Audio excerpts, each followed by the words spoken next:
Live from the headquarters of Ramsey Solutions, it is the Ramsey Show, where we help people build wealth, do work that they love, and create actual amazing relationships. I am your host, Jade Warshaw, joined by George Camel, and today we are taking calls about your life, your money. So give us a call. The number is 888-825-5225. George, let's go directly to these phone lines. Let's do it. We got Austin in Omaha, Nebraska. What's going on, Austin? Oh, not a lot. How are you today? I'm doing good. How are you? I'm doing very well. Thank you for asking. You bet. I just feel blessed to have the opportunity to speak with you about our financial situation right now. It's my honor. So we've been watching a lot of the show recently, and we're actually 100% out of debt right now, and we're feeling really fantastic about it. And we're also having some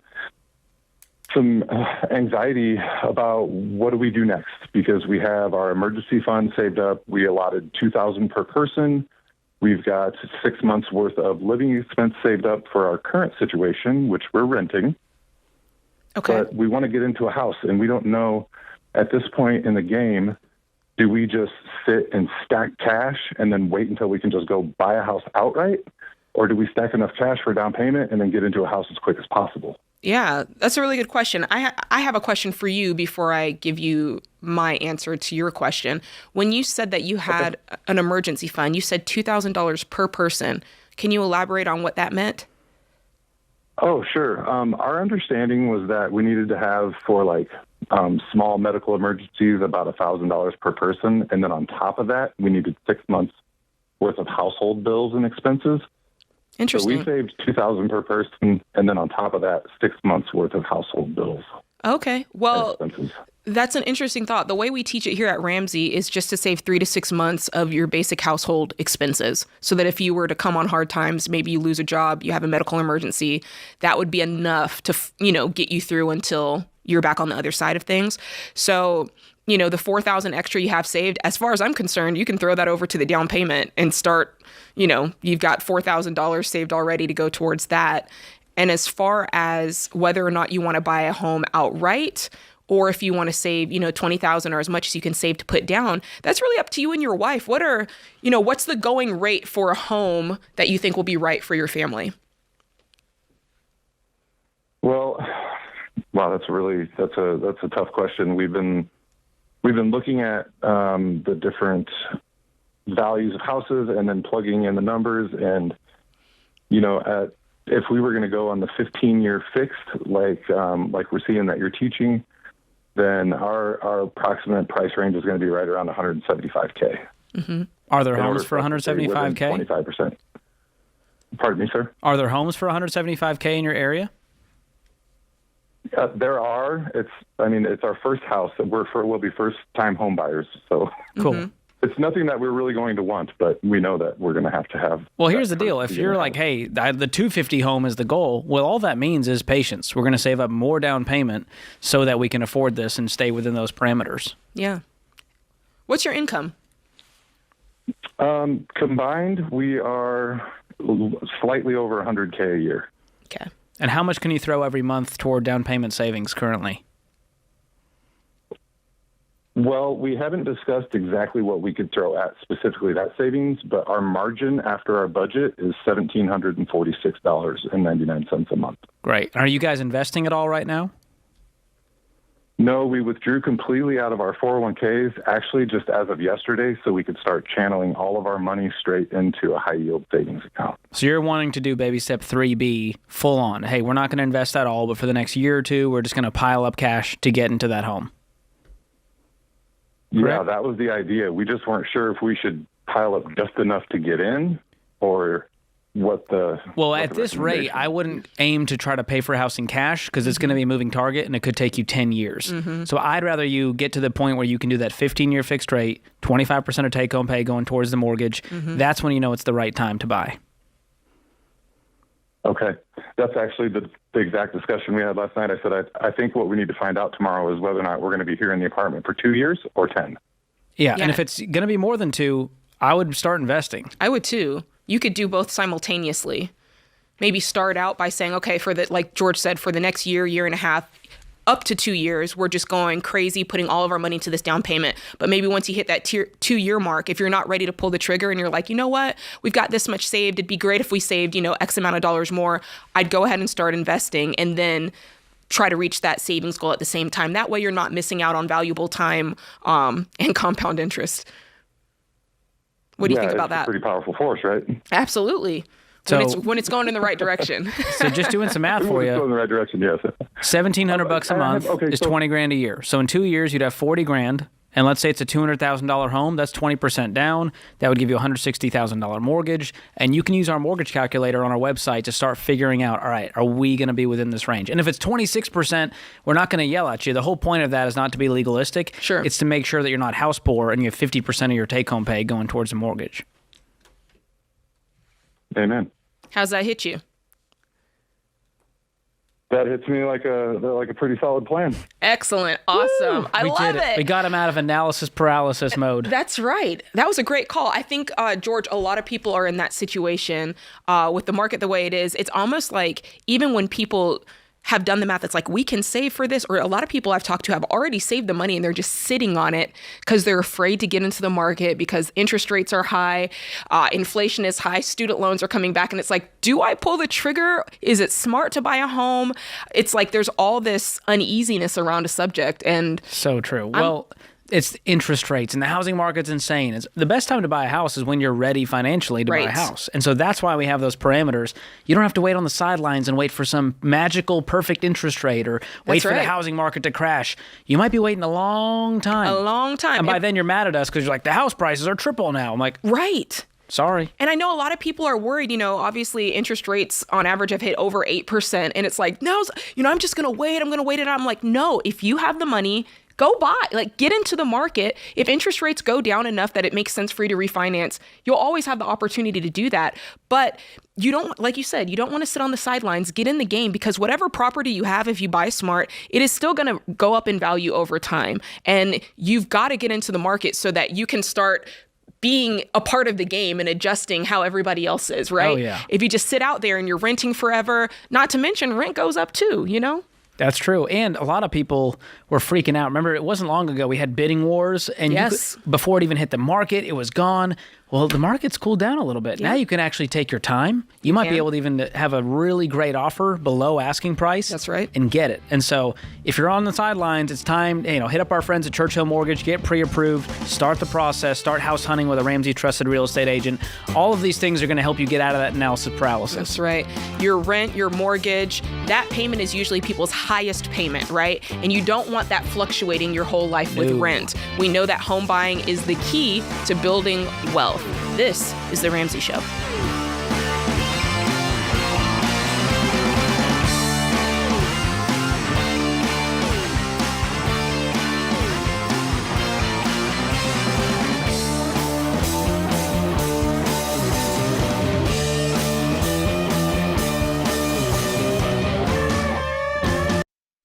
Hey folks, Dr. John Deloney here with some great news. You get to choose. Whatever you do, good or bad moving forward, the choice is yours. And when you're intentional about making good choices over time, they become healthy habits, like choosing to slow down and make time for a daily practice of prayer and meditation. One thing that has helped me with a daily practice of meditation and prayer is Hallow. Hallow is the #1 prayer app in the world, and they're giving you 3 months free to get started. That's 3 months free to prioritize your mental health and be intentional about finding peace through calming music, prayers, meditation, and more. And Hallow isn't just Catholic. You can tailor the content towards your faith tradition. If you don't have a faith tradition, this is a great place to learn more about it. From scripture readings and prayers to journaling, Hallow makes it easy to practice mindfulness, build a deeper, more meaningful spiritual life, and choose peace. Remember, Hallow is giving you 90 days free. Imagine the peaceful habits you can establish in 90 days. Go to hallow.com/Ramsey today and follow the simple prompts to start your free 90-day trial. That's hallow.com/Ramsey.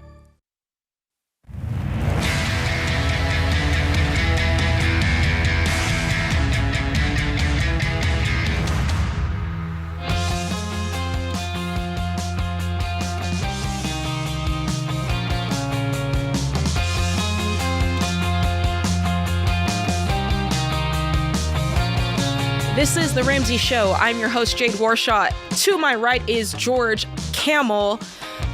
Give us a call. The number is 888-825-5225, and we will discuss the things that are on your mind as it relates to your life, your money, your career, what's going on in your world. But before we get to that, we've got our Neighborly question of the day. Ooh. Our question of the day is brought to you by Neighborly, your hub for home services. When emergency repair needs pop up at home, the last thing you want to do is spend time searching for the right providers. I know that's right. The Neighborly app helps you find the top local home service providers like AirServe, Mr. Rooter Plumbing, and more. Don't wait until something goes wrong. Be ready now. Download the Neighborly app today. Today's question comes from Mark in New York. He asks, I'm currently around $360,000 in debt, $260,000 on the house, and $100,000 in credit cards. I feel beyond help with my debt. I'm struggling with what to do. The minimum payment on all the credit cards equates to more than I make on a monthly basis. It feels hopeless. I don't know how to get out of the situation I've put my family in. Please help. All caps. Whew. Oh, Mark, I can't breathe just reading that question, man. I'm so sorry to hear that. I mean, $100,000 in credit card debt. That's a very special type of debt. Mm-hmm. And that, I mean, very high interest. And, it's going to take a while to climb out. And Jade, you had 6 figures in debt, so you can speak directly to this, but it's different when he's going, it's more than I make on a monthly basis. Yeah. Which means we got to make more. He's got to make more. And, I think mentally, if he can just for a moment separate his home mortgage from the whole total. It's less overwhelming. It's less overwhelming. And the good thing is your home is making money for you. Hope, the market will accumulate more equity for you. So let's put the home of 260 on the back burner for now. You'll get to that much longer down the lane. And let's look at this 100,000. Now, here's what I would do, because George was right. Sam and I were in a position where our bills were far more than what we had to pay. And so you have to get on the phone. You have to get on the phone with these folks and say, look, here's what's going on. Unless you make this payment XYZ, you're not going to get any money. And so you've got to call these people up, and let's for now negotiate very small payments, because we're going to make minimum payments on everything in our debt snowball, right? And we're going to put any and all extra money to the smallest debt. So not only do we need to find extra income, we've got to find margin to actually put more on a smallest debt. So first things first, you're getting on the phone, making those calls. And here's the thing. I hate credit card companies. They're going to tell you, no, that's not possible. And the only way is you've got to, make one payment today and just give us your credit, give us your bank account information and we'll do it. Don't do any of that. Do not give them your account information. Do not set up a plan. Just say, hey, it's either this or you're not getting it at all. And you want to know what? They might not get it for a while, but you're going to get through this. And what you also need to do on the other side of that is you've got to find more income. George, it doesn't say what his income is. We got no clue. We don't know what his minimums are. But the other thing he can do is call and ask them to lower the interest rate and say, hey, listen, I'm trying to pay this off. I really am. Mm-hmm. What would be a huge help is if you could lower this interest rate so that I can give you the money that I owe. I love that. And thank you, because you just jogged my memory, George. I remember getting on the phone with Capital One and saying, look, if you look back through all of my payment history, I probably have X amount of dollars in late fees and over usage fees. Can you just refund some of those? Can you just do me a solid? And they did. And a lot of times they did, a lot of times they didn't. But here's the thing. It doesn't hurt to ask. All you can do is ask for a lower interest rate, ask if they'll forgive some of the fees, and finally ask if you can have a lower payment temporarily because you're on a plan, you're paying off the debt, and after that, you just got to get your income up. Yeah, and I don't know what kind of debt. I mean, $100,000 in credit cards is a insane amount. So I don't know what you purchased on that, if it was we're trying to get by, or it was couches and cars and who knows what. But I'm going to go, what out of that money can I return? Can I sell to try to undo some of this stupid tax that I've created here? Yeah. So that could help as well. Last ditch effort. He could look at selling the house. I don't like that. It feels like it's almost the scapegoat option of like, I didn't really have to change my behavior. I could sell the house, use the equity, and pay off the debt. I would rather see him increase his income and climb out of this thing versus get rid of his house. I agree because, and I'm not trying to be judgmental, but when I see $100,000 of credit card debt, it makes me ask serious questions about your behavior and what's been going on in life. Like, I've got a lot of questions. And so I would love to see him walk through that. I wish we knew what his income was, but whatever many it questions. is, it got to go up, right? Call it's us got to up, get Mark. higher. Call us up. We'll talk more. All right, let's go to Monica. She's in Hanford, Stockton, California. What's going on, Monica? Hi, how are you guys doing today? Doing fine. How are you? Good. So my question is kind of like a career question. I'm a dental hygienist of 8 years, and as much as I love what I do, I love educating patients and bonding with patients, especially when they have fear. It's turning towards more of becoming a salesperson and kind of pushing things on patients when I don't necessarily feel they need it. Ooh. And I took Ken Coleman's career assessment because I am on maternity leave, but I'll be going back in November. And I've been having some doubts going back. With his career assessment, it highlighted that I am good at being an educator and coaching. And since I started your guys' plan, I've actually gotten really into it. And becoming a financial coach seems to be like a good idea to me. So I want to know, how do I transition, even though I love what I do, how do I transition from that and then possibly balancing out and becoming a financial coach? Yeah. Maybe. You know, I'm having two thoughts. Number one is I'm just wondering about the actual office that you're working in as a dental hygienist. I had a buddy who loved dental hygiene, and the way her office was training all of the hygienists, it did turn more into a sales role. It was like they were all like continually pushing things and products on the customer. And she was like, I don't like this. And she found another office that didn't do that. And so she was able to focus on the attributes of her job that she did love. And for her, it was just as simple as switching offices. So that's my first question. And I even wonder if that's step one. And then as you do that, you can start to build the financial coaching thing on the side and get that to a place and start, you know, building into that and putting time into that. And then if you're like, hey, I really love this, it starts making money for you, you'll have that moment where you can kind of switch over because there's a bridge there. Yeah, that's good advice. I've tried different offices, and it seems to keep gearing in the same, after a couple months, gearing in that way of we need more production. But yeah, I could keep looking and keep trying different offices. This is probably, out of the 8 years, my 6th office. Wow. Have you let your leader, your dentist know, say, hey, listen, I'm not comfortable pushing this stuff. I'm happy to do dental hygiene. That's what I signed up for, but I can't in good faith push these credit cards and payment plans onto people. And have you brought that up to them? I have mentioned it. Anything that I kind of mentioned to them, it seems to just, okay, we'll address it later, and it goes underneath the Well, what happens if you just don't push the credit cards? What would happen? If I didn't, they'd probably recognize that I'm the one person not doing it and probably talk to me from time to time. But having that outside pressure of filling it just seems, I don't know, unethical. I don't know. I don't like that. Yeah.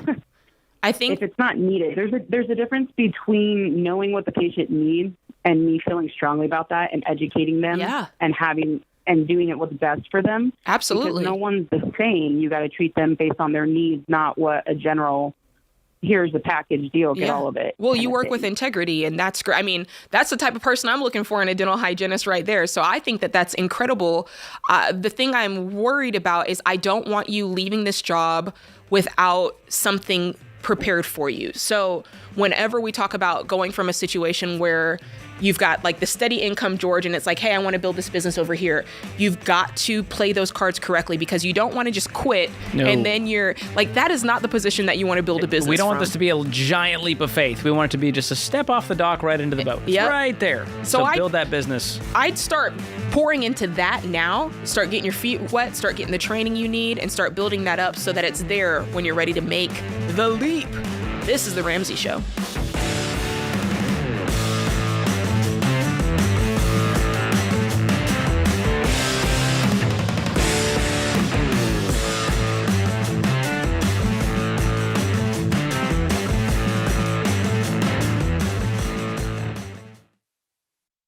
Well, you've all played the telephone game. The first person whispers a message to the second person, who whispers it to the third, and so on around the table until the original message has completely changed. Multiply that confusion by 100 if you run a business with different software systems that don't talk to each other. That's why there's NetSuite by Oracle. In the early days of Ramsey, we were using different systems for all of our business units. We needed one single source for accurate data. NetSuite was the software we used to optimize and take us to the next level. NetSuite gave us the visibility into all of our numbers so that we could communicate across departments and plan ahead better. And as we grew, it scaled with us. NetSuite worked for Ramsey, and it will make a difference for your business too. Join the more than 34,000 customers who trust NetSuite to help make them smarter and make better decisions and level up their operations. To learn more, get a free product tour at netsuite.com/Ramsey. That's netsuite.com/Ramsey.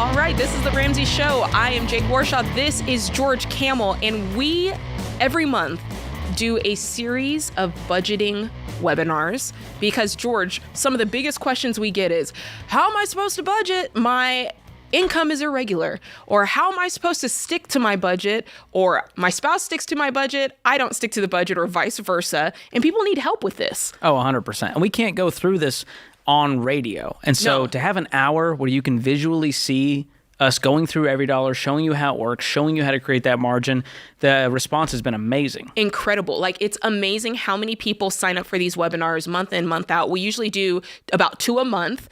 George, you host some, I host some, Rachel Cruz hosts them. And we have one coming up October 24th. It's a Rachel Cruz Every Dollar webinar. Ooh. I might sign up for that just to get some tips. Okay. That's what I'm thinking. And I'm thinking you need to sign up for it too. If you've had any questions about budgeting, and I'm telling you, they're great. They're completely informal. They're over your lunch break. You can do it while you eat your Jimmy John's, while you eat your Firehouse subs. No one is going to judge you if you have lettuce in your teeth. Rachel's favorite. I found this out. Schlotzsky's. I don't know anyone who's ever said that word, who's ever been there, but she's a big fan. So look, every dollar budgeting. All you have to do to sign up is go to everydollar.com/budgeting to save your spot. I love it. Let's go to the phone lines. We got Kim in Baltimore, Maryland. What's going on, Kim? Hi. So we have been about 2 months into our debt snowball. We're making really good progress. But the thing my husband and I are butting heads about is whether or not we should stop contributing to his 401k because his employer matches his contributions. Yeah. That's a toughie. So he feels like we're losing out on free money. But I also feel like, hey, this is, really going to impact our snowball here. 100%. Hold on. He's giving away money to lenders every month. He's clearly not that concerned. That's true. So let's just make it clear. If we're going to start doing math about, hey, we're losing out on this money. Yeah, to the debt. And so this is a tough one. I totally understand. I empathize with those who are nerds like me who are like, why wouldn't you take the match? It's 100% return. You guys are always telling people to start with the match and how great that is. But we also know that getting out of debt is hard. Mm-hmm. And it takes some behavior change, and you need momentum, and you need progress. And when you draw that line in the sand, you go, you know what? That extra $400 we were investing, what is the match? Can you tell me the number?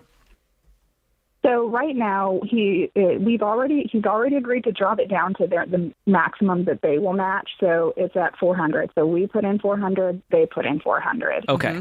Can I tell you that if you just invest $400 a month, you may have a great retirement, but what if you could invest $1,000 a month, $1,500 a month?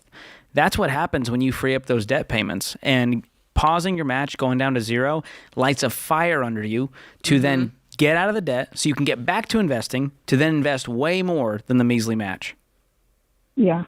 So that's hard. If I just told him that to his face, he'd still go, yeah, but it's free money, right? Yeah, no, I completely, yeah. Yeah, I agree with George wholeheartedly. When we find ourselves in debt, we look up and it's like, oh man, I made a mess. I've got to get myself out. Sometimes we have to pay the consequence of that. And in this case, it's you don't get to invest yet. You get to clean up your mess. Then when the time comes, you get to put more in, like George said, than you ever dreamed of. And the time, here's the key. And I want everybody listening to get this. And Kim, this is not you, but if you're going to dilly-dally with these baby steps, if you're going to, I'll put a little here and a little there and you've paused your retirement, you are jacking yourself because you're not going quickly. The point is, I'm going to do this. I'm going to do it with intensity. I'm going to do it quickly. Most people are done in under 2 years, right? And so in the grand scheme of things, when you're finally able to invest 15% and more, in baby step 7, you are going to more than make up for whatever you lost in your match over those 2 years. But if you're the person who's, kicking that can, you got your hands in your pockets and it's like, well, today I'll do it and then tomorrow I won't. It depends on, what's on sale. Then yeah, you're going to jack yourself. But the key here is intensity. I think, Kim, that's what you've got to go home and explain to your husband is like, look, I get it. It's a match. It's free money, but we've got to clean up our mess first. And the quicker we clean up our mess, the quicker we can get to the things that we want to do, the fun part. And let's be honest, investing is the fun part. That's it. Kim, how much debt do you guys have? So right now we are at a combined total of $22,000 in debt. We've got $6,000 in a home improvement loan and $16,000 in credit card debt. Okay. And currently we're after all of our medical expenses, gas, groceries, all of that stuff, and our mortgage. We're putting $2,000 a month toward our debt. Great. So we're currently looking at an 11-month payoff. But if we can add that $400 in, we're looking at a 9-month payoff. Yeah. And what if one or both of you get a side hustle? And what if you decided, if you make the sacrifice and go down to 0%, I'll make a sacrifice in this area, so I've got some skin in the game too. And all of a sudden, you have $400, $500, $600, $700 going towards this debt you didn't have before. Now you're out of debt in 7 months instead of 11. And you see that progress to go, hey, 7 months from now, if you follow this to a T, we'll be back to investing way more than we were 7 months prior. And then start doing the math on what credit card interest is doing to you as you lose out on the extra $400 you could have been putting towards that payment. Yeah. If he wants to do some math, we can do math. So we did the debt snowball way back 10 years ago. We first got married, paid off $40,000 in student loans, and then we just fell off, and as you often do. And I'm like, okay, you know what we have to do, and we didn't contribute to a 401k while we were still in student loan debt, and he knows that. I'm like, why was that okay back then? I think you were younger. I think you were younger, and he was like, yeah, we've got time. And probably now that you guys are, you're into this and it's further, he's like, oh, he's starting to look at the future and go, we've got to there's things that need to happen. And it sounds like he's got good motives. Like he wants to do what's right for his family. He's thinking through it logically. Yes. But we can't just land on logic. We have to think about behavior and emotion. And what got us in here, we got to do something about this because you've been through it before. So the fact that you fell back in, you got to tell him, listen, this is insane that we're back here. We made progress, then we took a step back. Once and for all, we're going to be done with this. And that means going all in. Yeah, I love that. That's a good call, Kim. Thank you for the call. I think a lot of people face that. And I think that's probably one of the toughest parts of the baby steps for most the controversial. Logics. Yes. The amount of flack we get. I can't believe they tell people to stop them. Listen, life isn't always just about a number and a match. Yes. We've got to look at the big picture. And the big picture is most Americans are investing 3 or 4% to get the match, and that's it. And that's what they do their whole life. And we're telling you, hey, for a year or two, go down to 0 so you can go back up to 15. And I'm gonna put some folks on blast right quick, because here's what I think. Here's what Jade thinks. I think people don't want to stop their investment contribution because if they can say, yes, but I've got X amount in savings or X amount in retirement, then they don't feel so bad about this debt that they have sitting over here. And it's like, well, I still have a positive net worth because I've been investing to my 401k. I'm like, yeah, but you still have $40,000 in debt or $60,000 in debt. And so I think for a lot of people, it's their little Jedi mind trick to make them think they're doing better than they actually are. You know what this is, though? It's really a toddler mindset. The toddler says, hey, why eat my vegetables when the cake is buy one, get one free? Let's just skip to the dessert, Jade. Got a great deal on cake right now. That's right. Why do I have to eat my vegetables? Well, you're going to be real out of shape and have a tummy ache. That's right. And that's what we are as a country right now. Yeah. The entire country is just broke and in debt, not investing enough. Yeah. up to their eyeballs in consumer debt. We're at record levels across the board. Credit cards, $1 trillion. Auto loans, $1.58 trillion. Student loans, $1.57 trillion. Ooh. And yet we're complaining that you can't build wealth in America today. And we're telling you, what if you got out of debt and invested more and you could retire with dignity?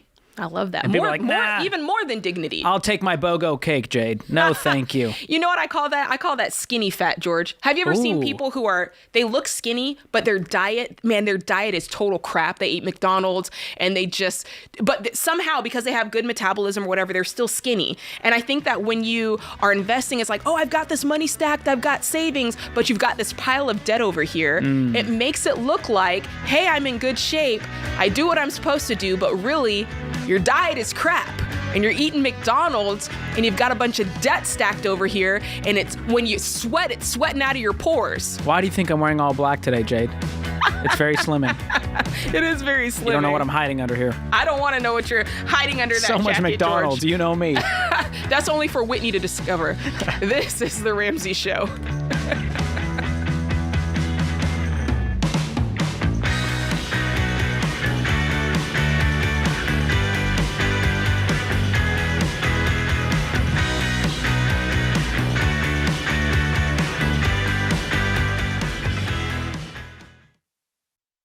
If you're like most people, your home is your most valuable asset. And when you want to make improvements, it can feel like everything costs too much or takes too long. But something as simple as custom window coverings from Blinds.com can completely change your space and add value to your home. We've recommended Blinds.com for over a decade, so you know you can trust them. From blinds, drapes, and shutters to motorized shades, they make it easy and affordable to upgrade your entire home, and their team is ready to help with everything from design consultation to measuring and installation. Plus, there are never any misleading quotes or hidden fees. Everything's backed by their 100% satisfaction guarantee, and shipping is always free. See why Blinds.com is the #1 online retailer of custom window coverings. Visit Blinds.com to get up to 40% off. That's Blinds.com. Rules and restrictions may apply.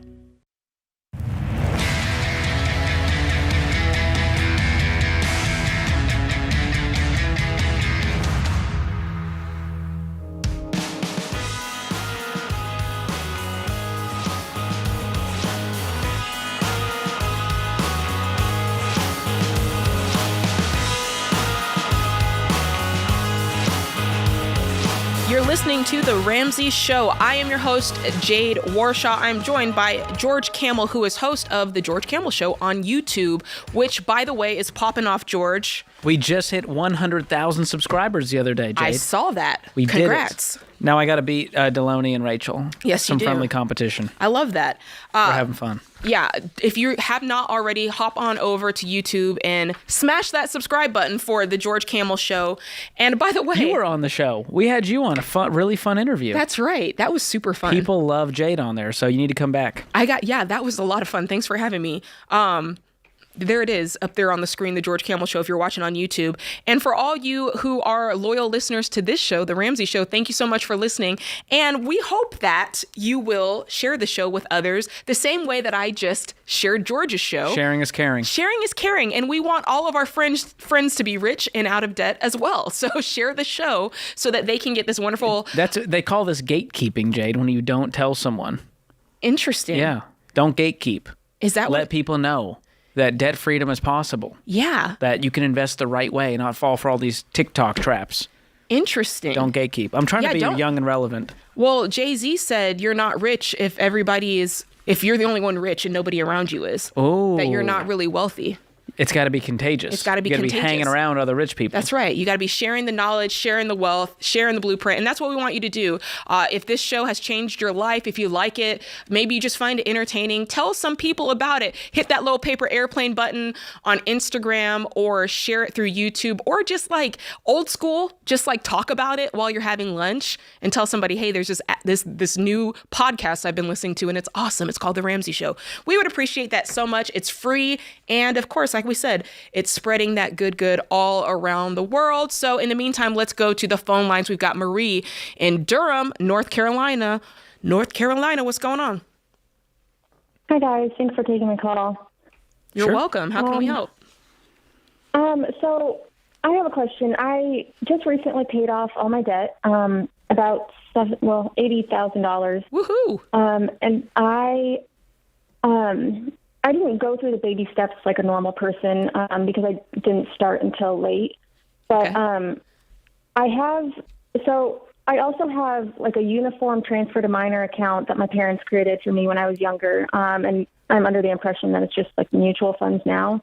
Okay. My goal would be to buy a townhome or something in the near future, and I have about $57,000 in there. I was just wondering if it's a good idea to use that money as a down payment on a house. For me, I think that sounds wonderful. You said that you didn't walk through the baby steps in the traditional sense. That's fine.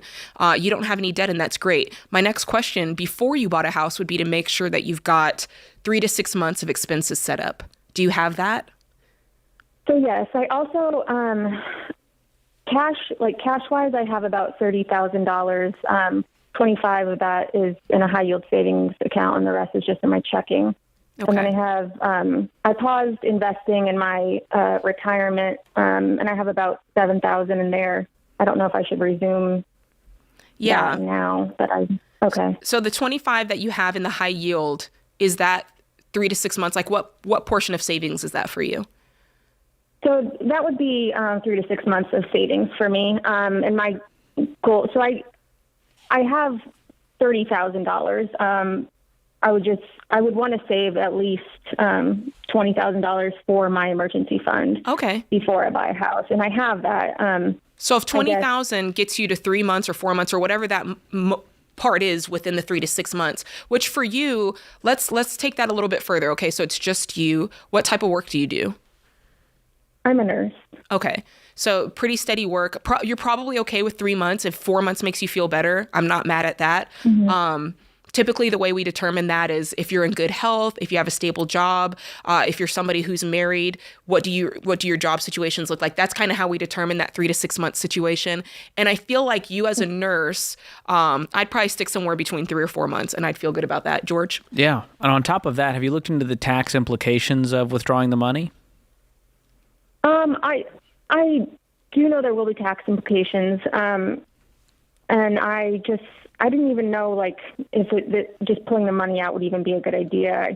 It's been sitting there for so long that I just don't even know what to do with it. I'm assuming they save that money because they wanted to be a blessing for you later in life as you begin your adult life. So I think there's no time like the present if you're looking to get into a home, and that money's going to help you do that faster. And you followed the principles. I mean, you're debt free with an emergency fund, and so now's the time to begin that down payment savings. And if you want to stack up as much cash as possible and liquidate that account, pay the taxes, use all of that towards a down payment in the next year or two, that's great. Mm-hmm. Okay. I think, that was my plan. Yeah, because if you add the 10,000 that you had as an overage in your savings, I mean, you're at 60. Well, you've got taxes on this minus too. the taxes, but still, could be looking at 50 grand down payment, which is awesome. How old are you? 30. Okay, you got so much time. This is awesome. This is consider it a gift. I love that. I love it. I love when we get to say yes to people. Well, yeah, the whole the UTMAs and the UGMAs, fun names. They're meant to save for your child so that when they're an adult, they'll have a little pile of money, which is awesome. Yeah, I'm not mad at that. That's time to use very it. Generous. Well, let's see what William's talking about in Anchorage, Alaska. William, thanks for calling in. Hey, how's it going? We're doing good. How are you? Oh, not too bad. I was just wondering about credit score after paying off and closing accounts. Mm-hmm. I had heard somewhere Dave Ramsey said that the credit score will go to 0 after like 6 months or something. Yeah. I was trying to research that. I couldn't find anything on it. So once you've finished paying off all your debts and all of your debts are paid off and all of your accounts are closed, then that will start the process of your credit score slowly rolling to zero. So you're going to see it go down first. It's not going to just totally evaporate. You're going to see it go down first. And I'll be honest, that is a little bit emotional. And then after time, it'll be zero or indeterminable. For Sam and I, let's see, for me, I think it took like 7 months. And for Sam, it took a little bit longer. I've actually heard people say it's taken almost a year in some cases. Yeah. 6 to 12 months is the average. And so if you can also go pull your credit report for free at annualcreditreport.com. That's the one site where you can do this for free. And you can pull that and see, hey, look, I got no lines of credit open. Because a lot of people think they closed the lines of credit. That's right. The credit score hangs around and they find out, oh, I forgot about that account. And you know what? George makes a really good point, William. I'll tell you this. I was messing around and looking on creditkarma.com, checking my credit score. After we had paid off all the debts on my name, I'm like, ooh, I was so excited to see the score roll to zero. And it took there forever. It just sat at like 300 or something. And it was just like destroying my self-esteem. And then we started looking at the process of buying a house. And when they pulled my credit, like the real way, it was zero. Yeah, these sites, it's kind of like a Zillow where they're pulling information from somewhere else that's the official source, and it's not always accurate. But more than that, here's what you got to keep in mind, William and anybody else. Sites like Credit Karma, they want to sell you debt. So they benefit from saying, oh, your credit score is 300. Let us tell you how to get that score back up again. Oh, yeah. They'll notify you, hey, you should open up this line of credit from us. Yes. That will help you get your score up. And we have this new card, and there's new loan, and this credit card we partnered with. Yeah. It's just riddled with loans and debt. And so anytime that you go, well, mint.com is free, I'm like, yeah, because you're the product, bro. Yeah, exactly. It's not free. Exactly. You're going to get bombarded with debt and marketing, and that's the sad underbelly of how these companies work. It is. So beware and just know, hey, be patient. And like I said, it is emotional, George, when you see that go to zero. And let me also be clear, I actually made a social post about this. A lot of people, they're like, I paid off all my debt, but I'm keeping that one credit card open just as a little, safety net or whatever. But I'm like, no, that's not going to work. Yet again, George, when it comes to this plan, you either got to take it or leave it, because if you start doing shady stuff like that, it's not going to work for you. Everything we teach is being able to live a life without a credit score. And if you keep that one card around that you're not utilizing, you're not using, it's only going to make your credit score go down. Give it ain't up. gonna work. You can live without a credit score across the board. Renting cars, buying a house, it's all possible. And we're living proof. That's right. We're living proof. It's time to give up the ghost, give up those credit cards. Let that score go on ahead and go to zero. A zero credit score is just as good. Actually, it's better than a good credit score. Zero is what we're looking for. This is The Ramsey Show.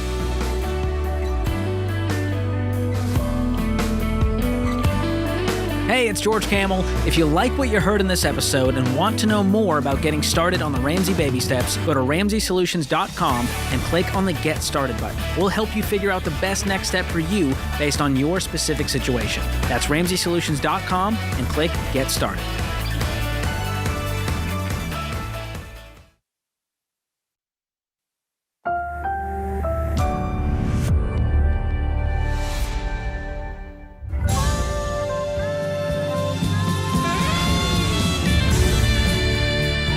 Live from the headquarters of Ramsey Solutions, it is The Ramsey Show, where we help you build wealth, do work that you love, and create actual amazing relationships. I'm your host, Jade Warshaw. I'm joined by George Camel, and we're taking calls all afternoon about your life, about your money, your budget, how to make more money, get more income coming in, pay off your debt. This is what we're talking about. So give us a call. The number is 888-825-5225. We're going to jump in directly to the phone lines. We've got Tristan in Dallas, Texas. What's going on, Tristan? Jay, George, how are y'all doing? We're doing great. How are you? I was the wisest redneck I know says better than I deserve. I'm glad Dave's not here to hear that. I know. You might take wisest redneck. That's nice. Good caveat. Yeah. Hey, I'm a descendant of many a redneck, so I'm right there. There you go. I love it. How can we help today? Yeah, so I'm in baby step 2 right now. I've got about $40,000 worth of debt. That's mostly student loans. Shoot. And then I've got a car loan that I was recently driving around a brand new car, but I listened to Dave and sold that and got a cheaper car for the time being that I just owe about $5,000 on now. Okay, great. And so the only credit card that I have is one credit card that I really discovered about a year ago on Father's Day when my mom kind of unexpectedly passed away. Oh man! And when me and my siblings were helping my dad go through everything and kind of try to get him sorted out because we knew our mom handled most of the finances. We actually had discovered that she had opened up, I think it was 12 credit cards in his name and 11 in my name. Yeah. Oh, my goodness. 11 cards in your name. Hey, I'm sorry. That's tough. I mean, it's tough enough you lost your mom, and then to discover a secret like that, that's painful. Yeah, it was rough for a little while, but thankfully I've got or at the time I had a wonderful girlfriend who helped me get through it, and now she's my fiance. Okay. So we're going to get married soon. But my main question is that 10 of the cards, I showed them some information, reported a claim to them saying that these are fraudulent, and they were actually really helpful, immediately closed them out, reported them as fraudulent. Okay. And then there's just one card that initially told me that, oh, yeah, we're going to close this out in about a week.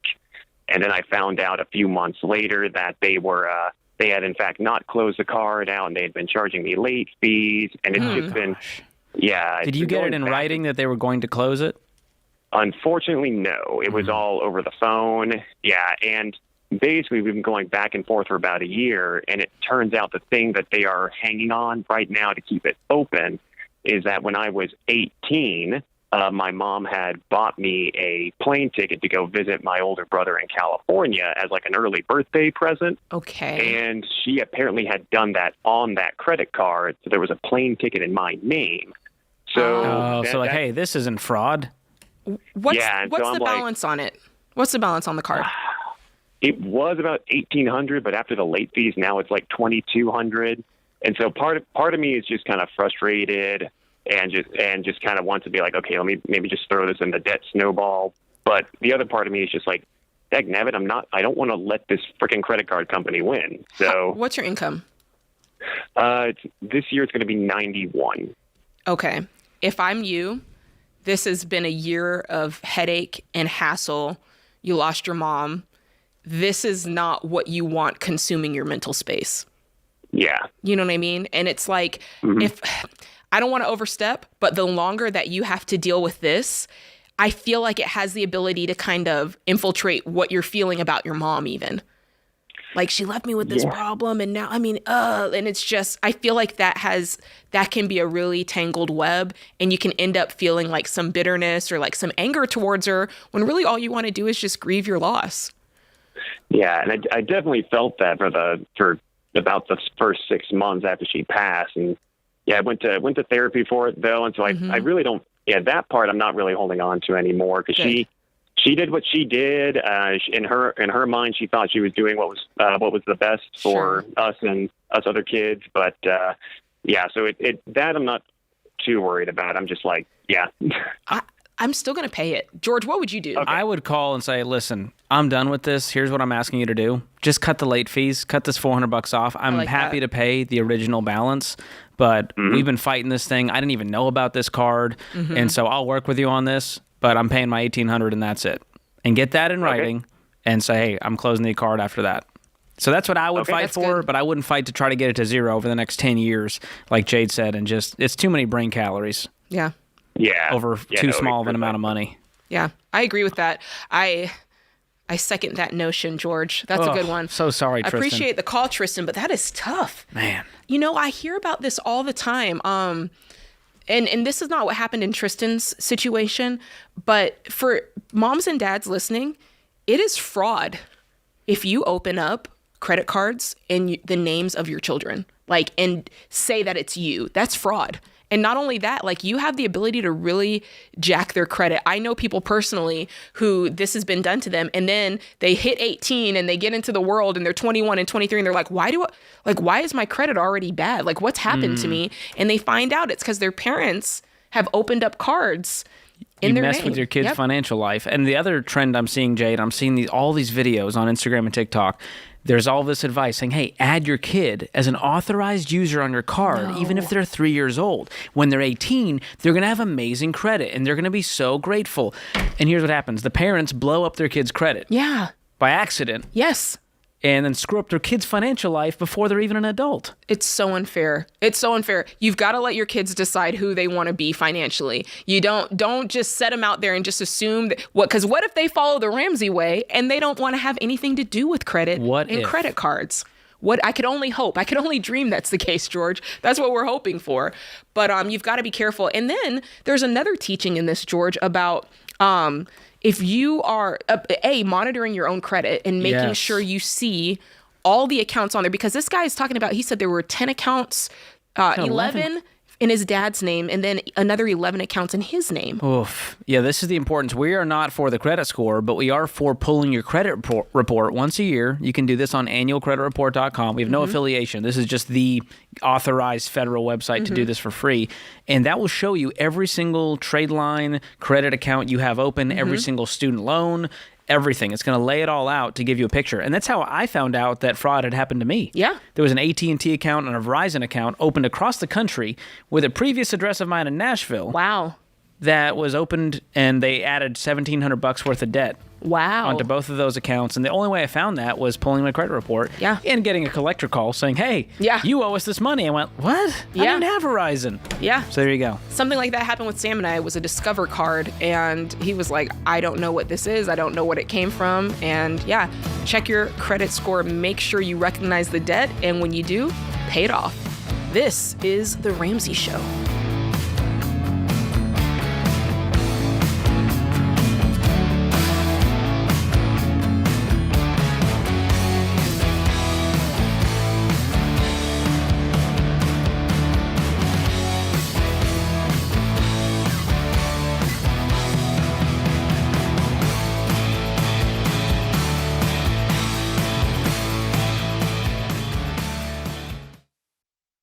Hey guys, being free to make your own medical decisions is a big deal these days.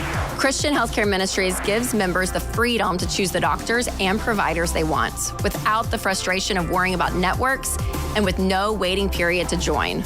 It's a membership-based nonprofit ministry where hundreds of thousands of Christians share funds to pay for and pray for each other's medical bills. For over 40 years, CHM has helped families living across all 50 states. So see if CHM could be right for your family. Check out more today at chministries.org/budget.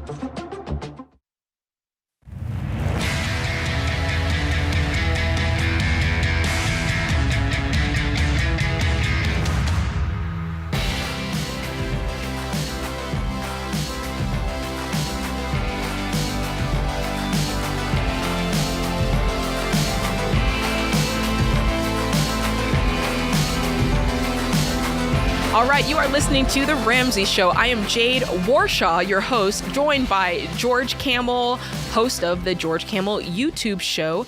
And George, you're big into social media. I'm big into social media.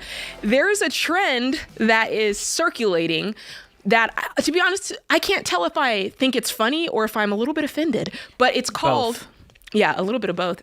It's called girl math. So girl math is trending, apparently, and I'm not going to tell you what it is. We have a video for you guys to watch, and this kind of explains it. So take a look at this.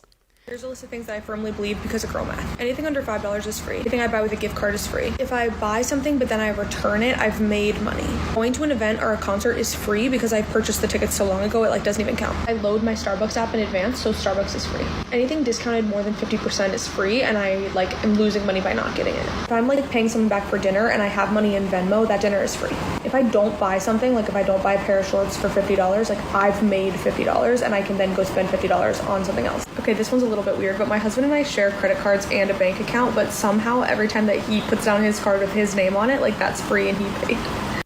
Wow. Okay, that moved fast, but man, that's hilarious and relatable. It's ratchet. That's messed up. All of that is so wrong. So it's wrong. Here's my definition. So Rachel Cruz and I, we covered the concept of girl math on last week's Smart Money Happy Hour episode. Okay. At length, and it was eye-opening to say the least. But here's our definition. All right. Girl math is a term for how women justify unnecessary spending through a series of mental gymnastics. So that's what it comes down to. It's financial, it's money mental gymnastics. Yeah, that is gymnastics. I mean, she just, the way they were rolling off the tongue, I was like, wow, this is your way of life. The weird thing is, let me be 100% honest, as a lady myself, there were a couple of the ones that she said that I think that I have rationalized in my own head. Yes! Like, when she was like, if it's a gift card, it's free, I was like, yeah. I'm with that. If it's a gift card and you didn't buy the gift card, 100% that's free. I don't know that falls into girl math, because that's... Sure. Do you feel like a gift card is free? Can we just call this out, that the guys are very much guilty of guy math, which is a whole nother thing that's now come up. What's man math? It involves more like Home Depot and Lowe's justification, the truck justification, Got you. Why they need a $60,000 truck. So there's stupid taxes, a lot more zeros on the end in the girl math. But my wife has been guilty of I'm going to return something, and then she'll come home and say, I made a $75. I'm like, no, that means we just spent the difference. Okay, you spent $200, you returned $75. You didn't make $75. You spent $125.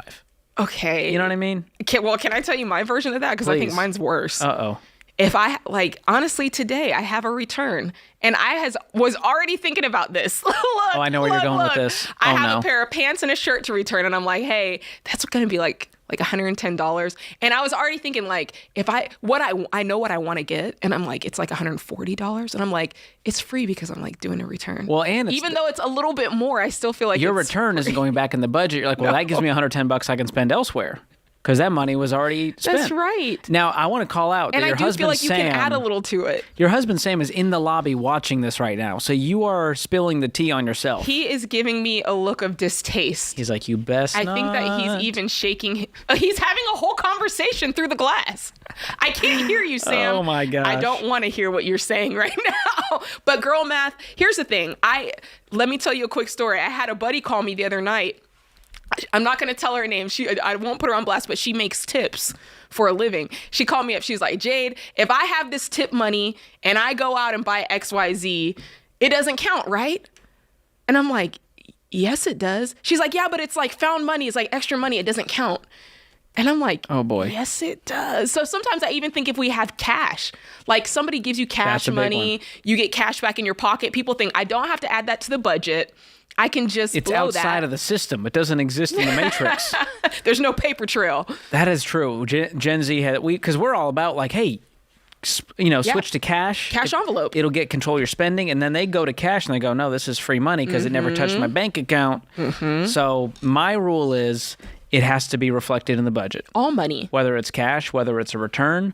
The return, in every dollar, you can drag the return back into the category and refill it. That is true. I'm going to have to pray about that. I'm going to pray about that one, George, on those returns. Did she talk about like concert tickets or event tickets in that one? She did. She said if you buy it far in advance, it doesn't count. Oh, that's right. I bought it 8 months ago, so did I really spend the money? Yeah, because by the time you get to it, you're like, oh, I don't have to pay for this because you already did. I definitely relate to that. Oh. Wait, can I tell you, I don't know if this is girl math or just weird math.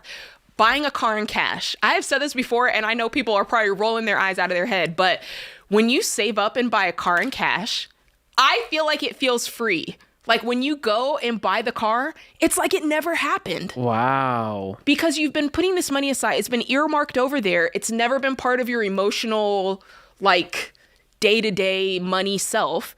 And then you just come home with the car. And you're like, that joker was free. I'm just saying. Yeah, no, that's fair. I mean, if you write that check, and you see that money disappear, there's an emotional piece where you're like, huh, that's $23,000 that just disappeared from my bank. Yeah. But you're right in that you're not going home with a payment. You're not going home with a loan, and therefore mentally you've removed it. Yeah, emotionally you've already set that money aside. It's already been earmarked for something else. And so I think some of that is probably where this girl math takes part. You're kind of compartmentalizing your spending. You're already saying this is this, that is that. And you got to be careful, especially here. Now let's get into some serious teaching on this. I think if you're especially married, you've got to be careful with girl math, guy math, because ultimately, what's the purpose of this? Are we doing this to keep purchases from our spouse? We're trying to fly underneath the radar. Dave said it, and it's so true. You come home with those Target bags and you're like, it was a return. But why are you hiding it under the bed? Like, why are you hiding it in the back of your closet or keeping it in the car? Can I tell y'all? I'm going to put myself on blast. This is the type of stuff I used to do. I'd come home, and if I'm like, oh, Sam is there, I would leave the bag. If you walk in with bags, you're like, leave this the bag is risky. in the car. Until when? Until you can sneak it in. Until a more opportune moment, George. That's what I used to do back in the day. I know. That is mischievous. Look, these women out here better have my back, because I know all of y'all have done it too. But the point is, once we get more mature, once we start having these conversations with our spouse, and once we say, hey, like, let's share our money, let's do what it takes to, get on the same page, we have to stop all this nonsense. Well, the heart of it is, it's one of the reasons we're broke. It's fun to laugh at, and it's relatable, and we all do it. But until you can get above that mental gymnastics and go, you know what? This is an unhealthy justification for me to spend and not actually deal with the root problem, which is my behavior and me wanting more than I have, being discontent, buying things out of stress or out of convenience. It's part of the reasons you're not hitting your financial goals. That's right. And so it's hilarious to laugh at and very relatable. And I'm not here to judge those that fall into those camps, like Jade has just admitted. Yeah. But at some point, you got to just be an adult and go, yeah, okay, I can't do that anymore. And it makes you, you do have to, this has been a interesting thing for me. So Financial Peace University, that's the class that we teach. It's 9 weeks. It teaches you everything you need to know about money. And my husband and I coordinated that class many, many times. And a lot of times we would have younger kids in the class, and like in their 20s, 21s, like that age. And Venmo, Cash App, Zelle, all of those quick money transaction apps, I noticed that a lot of people keep those apps, and I think that's where a lot of people pool a lot of quote unquote found money or girl math or boy math money that honestly should be added to their budgets. Because it's like, oh, I just got this, me and my girl went out to dinner and she just Cash Apped me that. And I'm like, before you know it, you're going to look up and have like $300 in Cash App. That's real money. Yeah, you're just Cash Apping and Venmoing back and forth to each other with your balances. Exactly. While not having any money in your bank account. Yes. That's a problem. So the call to action here is let's go through this. Let's look at the Cash Apps. Let's look at the Venmos. Let's look at what the return. Let's make all of our money actually be all of our money, and let's have that money working for us. And that's where the budget, I think, is the solution. That's right. To curbing the mental gymnastics. That's right. Girl math and guy math and whoever else math. Yes. The budget is your friend. If you don't have a budget, check out the Every Dollar Budget. It's the only budgeting app I use. I know it's the only budgeting app that George Campbell uses. You can download it today for free at everydollar.com. This is The Ramsey Show.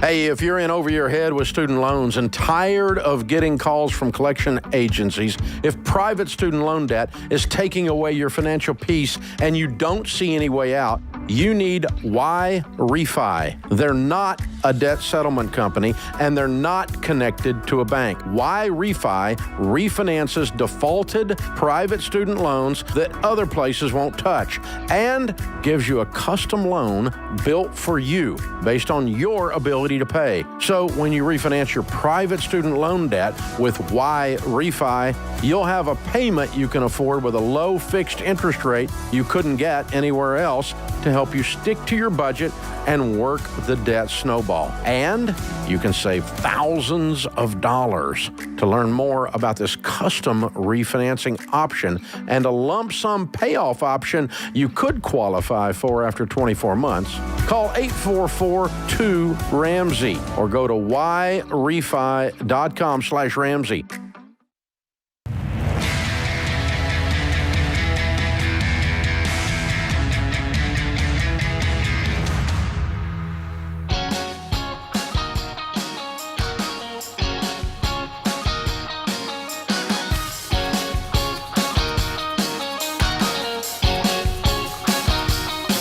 All right, thanks for hanging out with us. This is The Ramsey Show. I am your host today, Jade Warshaw, joined by my other host, George Campbell. I'm here too. Yeah, that's right. And You know what? Let me go ahead and say this for the people who are in the comments. We're both hosts. Great point. And what are they saying in the comments? I think whoever sits in this chair is the host, and that whoever sits over there shouldn't talk much. That's funny. Well, we look at it as we call them drivers, like who's driving the show today. Yeah. But it's equal co-host. It's equal the co-host. The funnier comment is that people think it's like Game of Thrones out here, and it's like, oh, Jade's going to take the throne, and George is going to take... We're out here trying to fill some big old shoes of Dave Ramsey. Right. I know that's right. So there ain't no Game of Thrones happening here. Yes, George. So I give you permission. You can say as much as you'd like this show. Thank you for your permission, Jade. Let's go to the phone lines. We got Hannah in Columbia, Missouri. What's going on, Hannah? Hey, guys. Thanks so much for taking my call. You're welcome. My husband and I are finishing up baby step 3. Woo-hoo. We have a 1-year-old, and our second baby is due in February. Nice. Exciting. Yeah. My husband just started a new job this week, so we are both now working from home. Wow. We also have a nanny that we bring into our house to provide our childcare, so it's a full house. We currently live in a 3-bedroom, 2,100 square foot house. We were going to make this space work. However, my husband had his first Zoom call with his CEO this week and was immediately kicked off the internet. The strongest internet signal offered in our neighborhood is 6 megabytes. Oh, gosh. Both of us working here. Yeah, we're in the middle of nowhere. Wow. That's like dial-up. Oh, my gosh. That's what it feels like. Sometimes I want to throw my computer out the window. I bet. So between that hurdle and just wanting more space with another baby and us both being here, we're wondering if we should move and take on a bigger mortgage. Well, how big of a room does a baby need? I'm curious. Well, I mean, we would just like for him to have his own space. But still, if I have an office and our other son and that baby... Oh, so are the bedrooms being converted into offices? Yes. So right now I'm in an office, which would be our nursery, and I would move my office to our bedroom. Our other son has a bedroom, and then my husband was going to be like in a room with no windows, kind of in a just a corner. Been there, done that. Yeah, that's not fun. Yeah. The real question is, what do the dollars and cents say? Sure. So with his new income, our household income is $220,000. Good. Yeah, our current mortgage is about $210,000, but it's worth about $275,000. So we've only been here about 2 years. The thing to that is we owned a house before this one, and we were only there 6 months after the basement leaked and there was mold that was discovered after we bought it. Okay.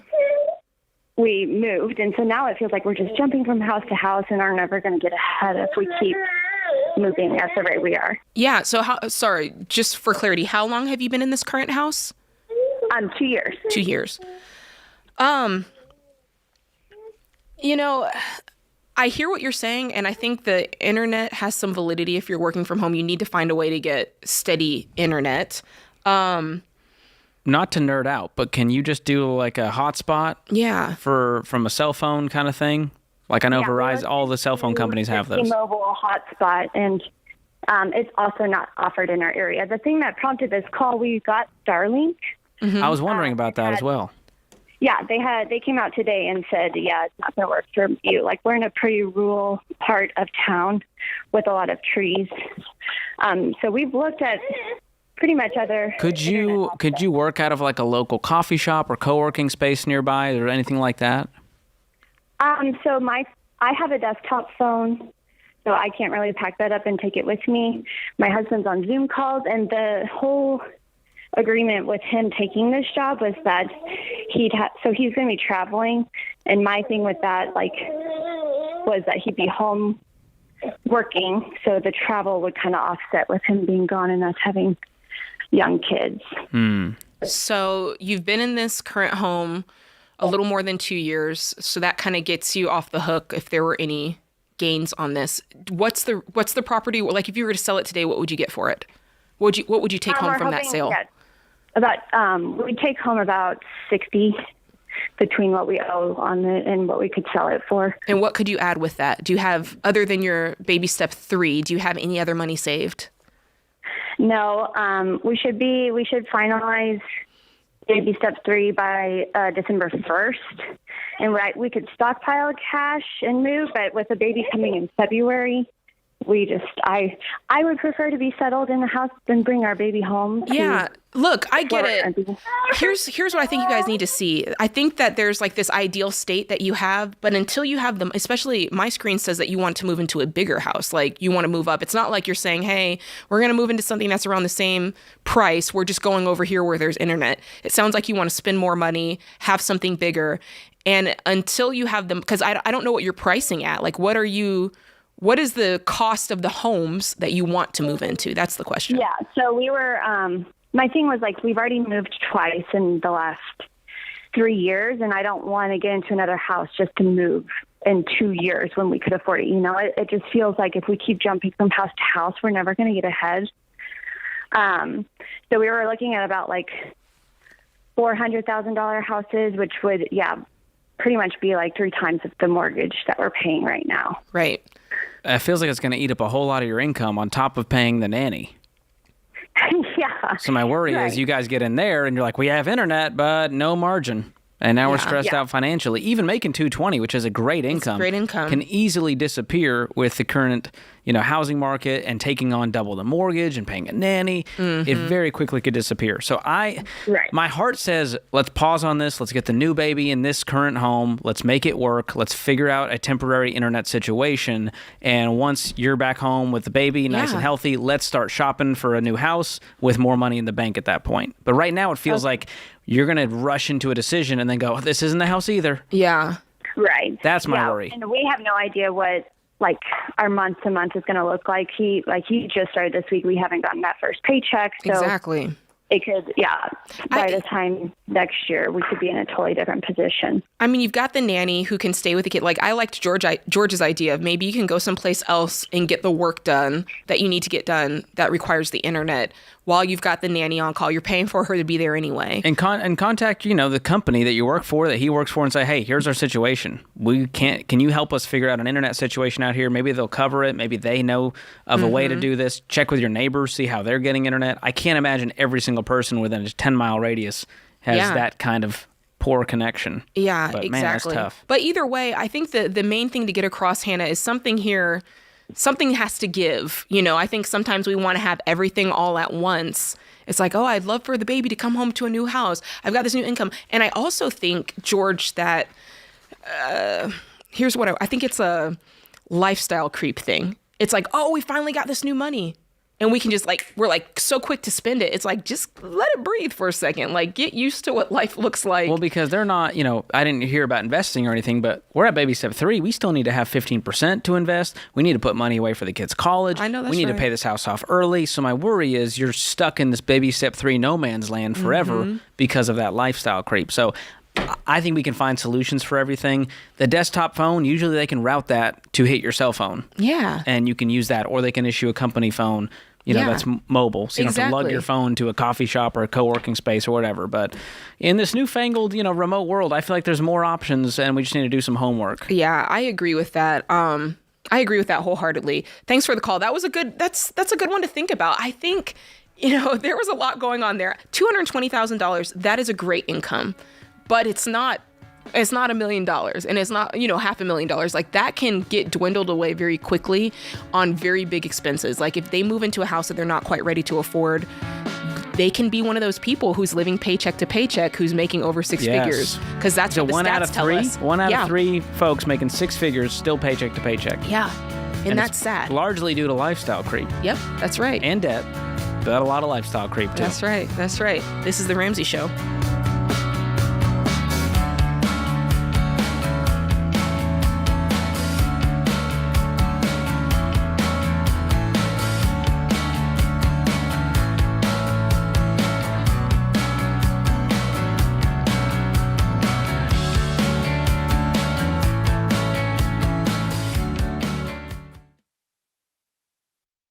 Hey, folks, you know that sinking feeling when you make an offer on a house you love and then you hear there's another offer? You need the Churchill Mortgage Home Buyer Edge. Super fast pre-approval and a secured interest rate.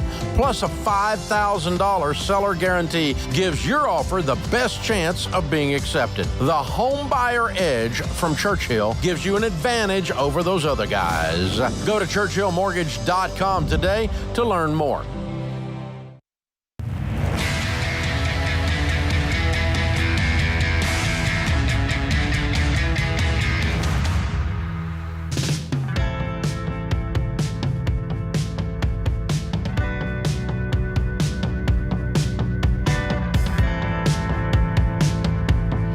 What's going on? You guys are listening to The Ramsey Show. I am Jade Warshaw, joined by George Camel, fellow Ramsey personality and host. We're taking your calls all afternoon. The number is 888-825-5225. Give us a call. We used to say the number was toll-free, but I think these days just about every call you make is going to be a free one. You never know. I might start charging one of these days just for fun. If you're a nuisance of a caller, I'll bet you owe us $1 for our time. Ooh.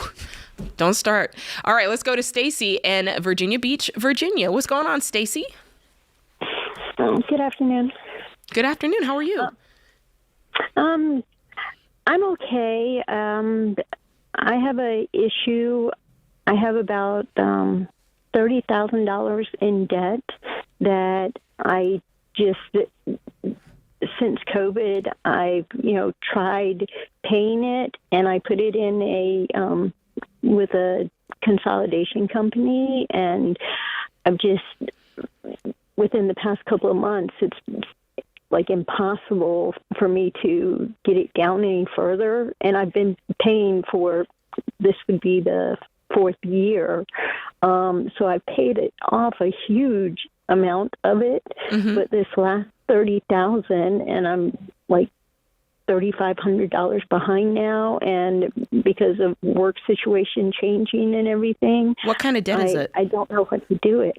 Well, a few years ago, it's credit card. It's all credit card. 2 of our daughters were going through really, really bad times, and I was making good money and had excellent credit in the 800s, and I gave them each a credit card, one of them, 2 of them in their name, but still on my credit.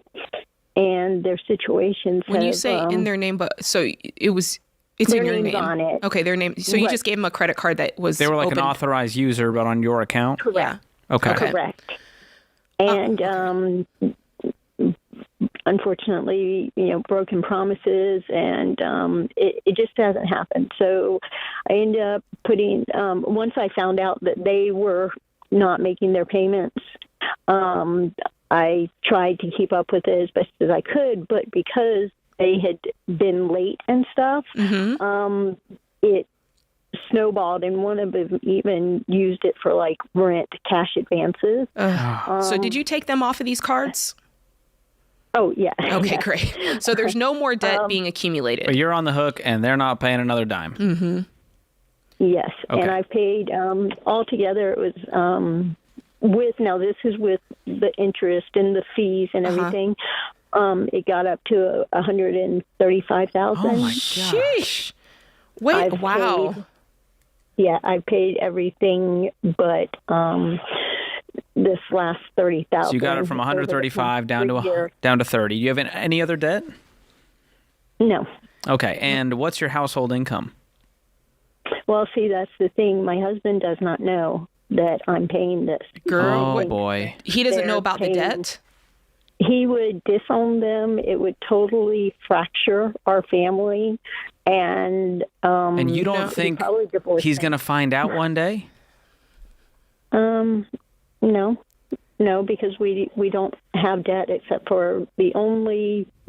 So you have to use your own income and do this secretly with your own bank account. Correct. Because he can't find out because it would destroy the family. Let me hold on a second.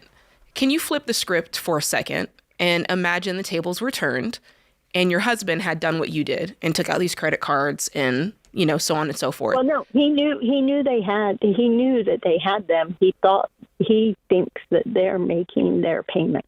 Either way, if the tables were turned and he knew what you know, right? Like, just put yourself in his shoes.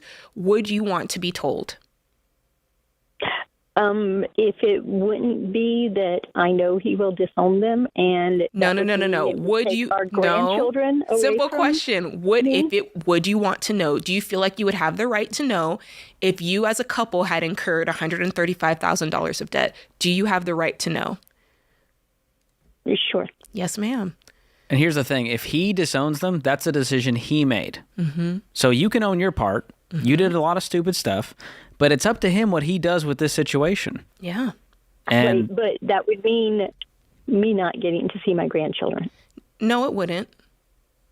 Oh, sure it would, because both of them would take it, the opposite. they would take it as you tattled on Dad to us, and now I'm not going to, you're not our mom anymore, and you're not going to get to see the kids as punishment. Exactly. If that's how this whole thing's going to go down, there's not much of a relationship there to begin with. Yeah. How are you already not resentful towards the daughters? I'm pretty sad. This relationship can't be in great shape right now as it stands.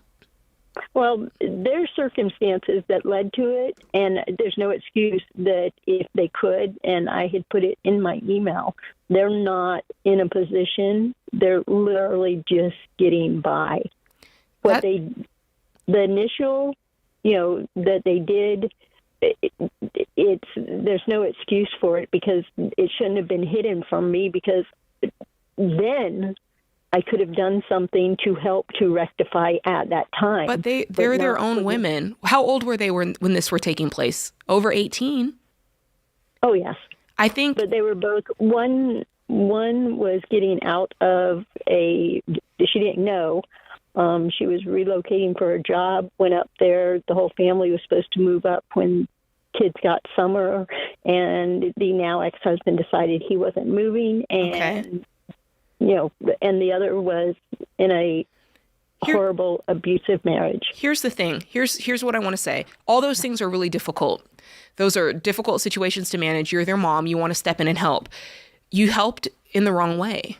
And now everybody's reaping the results of that. And in this case, the consequences of that. If you wanted to help, you could have given them a gift. You could have said, hey, the right way to help in these situations is not to open a line of credit where they can spend and spend. It's to say, I'm going to cover your rent this month, or and you're taking the action yourself, and you've still got all the power and the control as far as the money, and they can't create debt on your behalf. So yeah, I think that the hard part here is you're having to come to grips with this. I tried to help and I botched it, and it's still reaping bad fruit, and that sucks.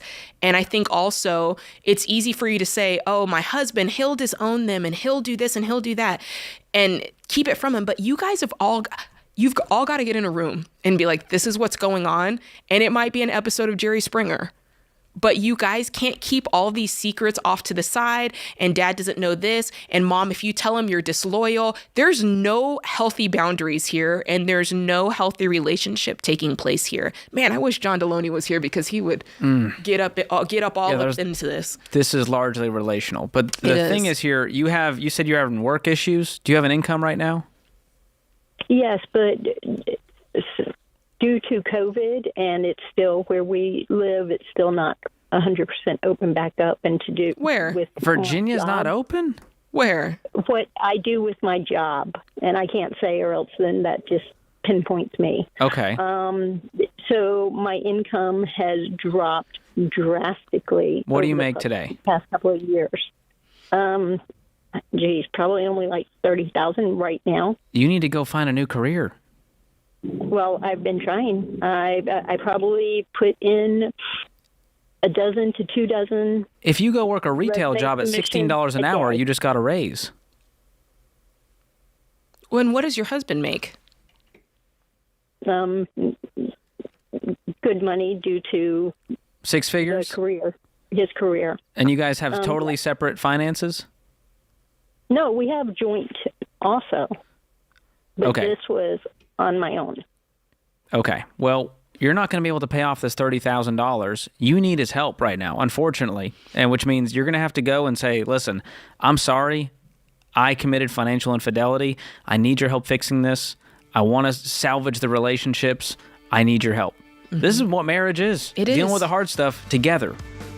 Yeah, she's gonna have to swallow her pride and go in there and ask for help. This is her spouse. And by the way, combining incomes doesn't mean that you have a joint account that you both put some into and then you have your separate accounts off to the side. That's not combining finances. That's playing yourself, and you're playing your marriage too. This is The Ramsey Show.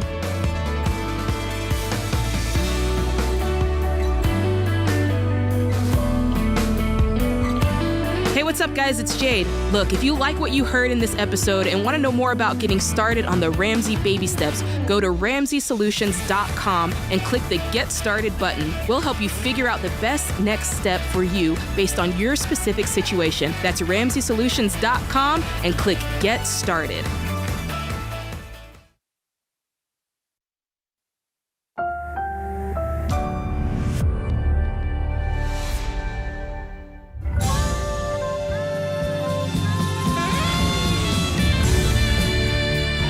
Live from the headquarters of Ramsey Solutions, it's The Ramsey Show, where we help people build wealth, do work they love, and create actual amazing relationships. I am your host today, Jade Warshaw. I am joined by one of my favorite guys. Wow. I mean, George Camel, what a stand-up individual you are. So kind. And we're taking your calls all afternoon about your life, your money. Give us a call. The number is 888-825-5225, and we'll try to get you on the line. In the meantime, let's quickly go to these phone lines because we've got Linda waiting in White Plains, New York. What's going on, Linda? Hi, thank you so much for taking my call. Happy to do so. What's going on? So my parents are retired, and they're in the process of getting divorced. My mom is going to be keeping the house, but she won't have very much to live on. So my siblings and I are thinking of taking on the mortgage. And my question is, does it make sense for us to take on the mortgage for this house that's older and it needs significant renovations, or should we try to sell and find my mom a new place to live? I'm going for option number 2 because it's way cleaner. I'm just like when you started talking about that, my brain started imagining all the ways that can go south because how many siblings is it? There's 3 of us who will be able to take on that responsibility. So let's just pretend you guys split the mortgage equally and then suddenly one sibling falls on hard times or something happens in their world and they're not able to hold up their end of the bargain. And so now it falls on 2 siblings.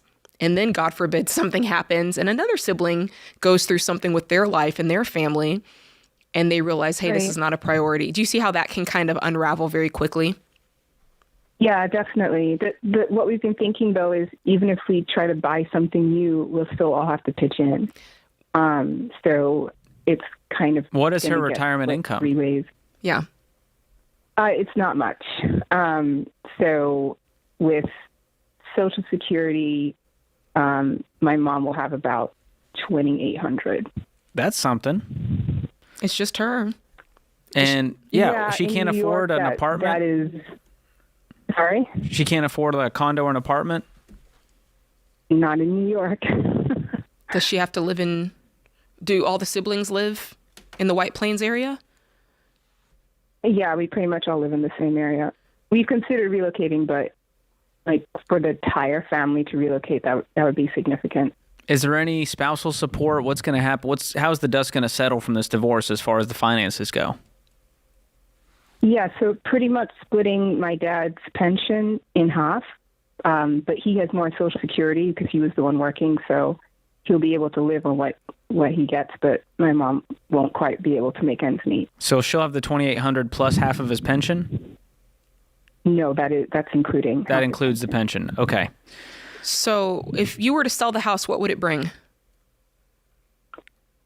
In the condition it is now, maybe $150,000.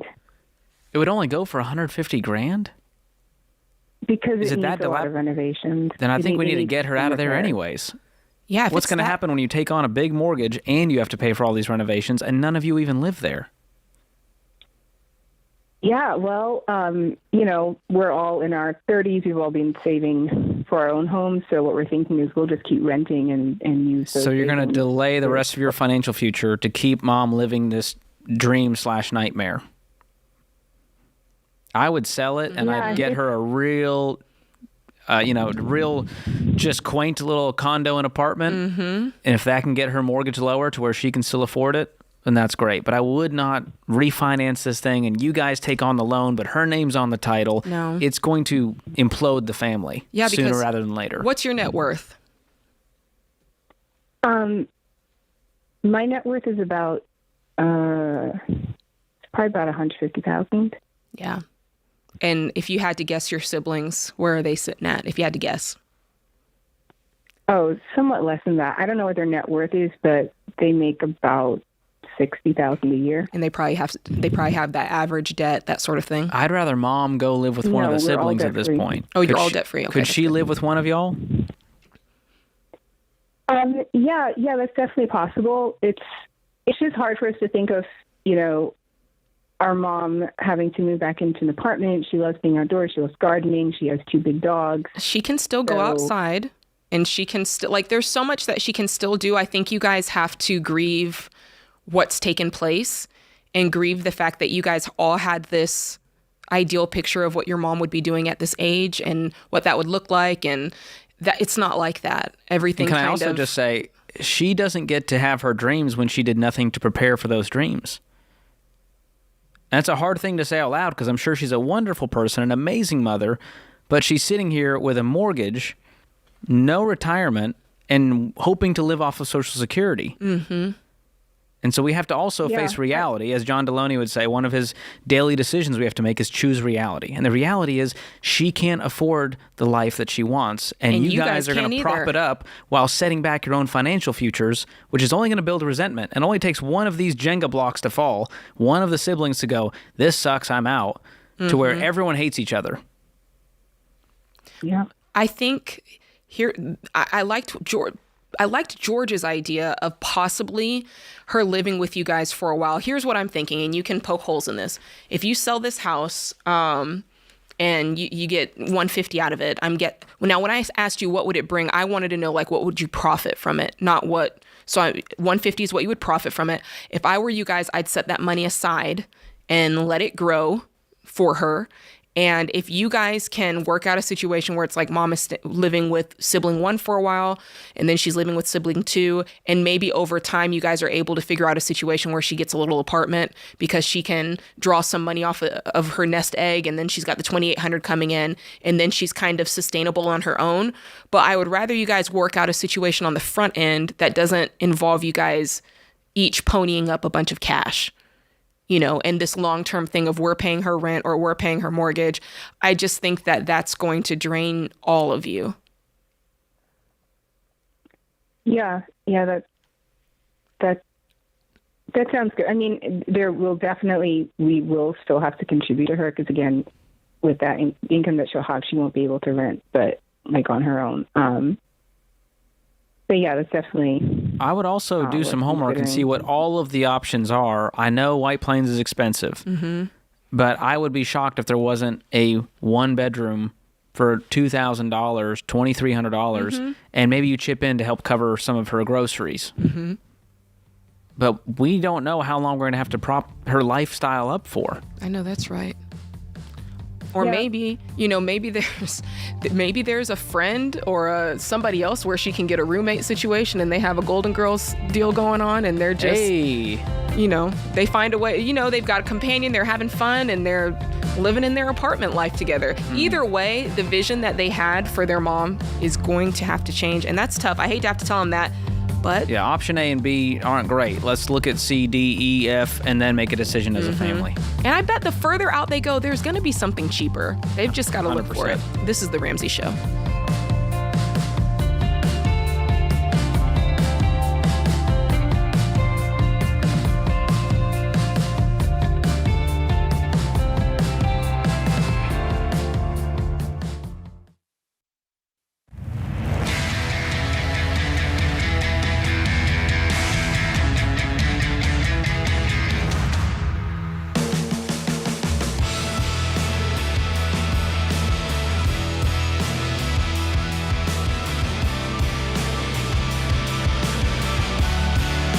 Thank you for listening to The Ramsey Show. I'm Jade Warshaw, joined by George Camel, fellow Ramsey personality.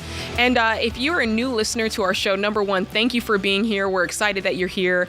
And number two, you might hear us talk about things that you're not quite sure about. We talk about a series of baby steps. We talk about something called FPU, Financial Peace University. You might hear us mention the word EveryDollar, and you're like, what the heck is that? A budgeting app. And you want to know more information? Well, we've got just the thing for you. We want you to head over to RamseySolutions.com, and we want you to click on the Get Started button. That's going to help you find your best next step here with Ramsey. It's going to help you get plugged in to what's going to be the next step for you, and that's what we want you to do. So RamseySolutions.com and click the Get Started button. Today's question of the day is sponsored by Neighborly, your hub for home services. Neighborly has top quality providers like Precision Door Service, Junk King, and more to help you take care of projects before the weather gets too cold. So find the local help you need by downloading the Neighborly app today.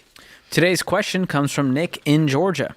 My wife and I bought a car new last year for $34,000. Since having a new baby and her becoming a stay-at-home mom, we were thinking of selling that car for what we owe on it, $27,000, and purchasing a used car with 60 or 70,000 miles for around $12,000. The other plan is to attack the debt with intensity and pay it off in 6 to 8 months. I'm just thinking it sounds better to save the $15,000 in cash. This is our only debt besides our mortgage, and I wanted to get your thoughts on trading the newer car with the warranty, the Kia, for a Nissan Versa or other small car. Monthly payment is $650 before extra payments, and we make roughly $140,000 a year with a bonus. Ahaha. Love questions like these, George. Fun times. Yeah, it feels like one of these like riddles you had in school back in the day. Like, Stacy has 4 apples. Yes. Oh, man. Nick. Okay. If I'm in your shoes, I make $140K. I've got $27,000 to pay off. This car is not too much for your world. Sometimes we go, hey, dude, sell the car. You make $50,000 and this car is $34,000. Yeah. So we're not going to yell at you for the car's value. I'll yell at you for taking out a loan in the first place. But yeah, making $140K, you can pay it off in 6 months. I'd probably go that route versus trying to do the hoopla of, I'm going to sell this. You have $0, so you still need the $12K to get the other car. So that's the scenario here. Yeah. Normally, I'm in favor of downgrading in car, but it's not a necessary piece of the equation. I'm with you on that. What's but really getting me $650 a month hurts my heart. It hurts my heart. Oh, that car needs to make like a tree and leave. It's really expensive. $650 a month hurts my heart. I don't know how much money they have in the bank. If they had the money in the bank right now to be done with the debt and get that car, you want to know what? Consider it. There's part of me that thinks that they might have some money in the bank. Because with all the details, sometimes we get questions of the day, there's like no details. And I'm like, what is wrong? This guy has every detail. So he sounds like a planner and like a little bit nerdy, like maybe a spend, like a knows where every dollar goes. So if they have some money sitting aside. Well, people making $140K generally have a little bit of money sitting aside. Now, some are living paycheck to paycheck, but a lot of times they're just doing 14 things at once. Yeah. So I'm guessing they could pay this thing off even faster, and so I like hey, if we could pay this off in 4 months instead of 6 or 8, let's do it. Let's go hard at this thing. Then I'm okay with you keeping it, but there's no hard line I'm going to draw here and go, you got to sell it. Yeah. Because, smaller car, new baby, I don't know. I feel like you're just going to then turn around and go, well, the car wasn't big enough. No, they can have this paid off in a year. So it's, no biggie there. I like it. Good advice, George. What do you say we pick up Sal's call in Sioux Falls, South Dakota? What's going on, Sal? Hey, guys. How are you? Doing good. How are you? Oh, I'm a little nervous, but here we go. You got this. You can do it. Well, thank you. So I read the Total Money Makeover, and I got very impulsive, and I basically empty our savings to wipe out our cars, my student loans, and a huge chunk to the mortgage. Okay. How much money was that? Oh, man, it was like over $40K. Over $40K? So, yeah, the problem is I did all this without telling my wife. Oh. Sal! Foul. And 10-yard penalty. I really hurt her feelings. So you told her now. What was her reaction to this? Obviously, she's hurt, but she she just said she would have loved to be part of the plan and all this. Like, I'm usually in charge. She's a stay-at-home mom, and I'm in charge of the finances. And run that back. Wait. Let's hold up. Go ahead. I think there's where the problem lies. There's this idea in your house that you're in charge of the finances. And I think that's the mindset that led you to think, I read the Total Money Makeover. I got a great idea.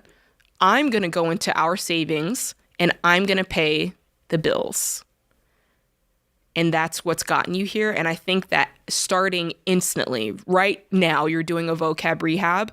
And from now on, both of you are managing the money. It's our responsibility to manage our money. Can we agree on that? Yes. And so that was my question. How do I introduce her to you guys in a very loving and patient and kindly way, without coming off as a control freak? Like, I realized there's a lot of conviction in me now.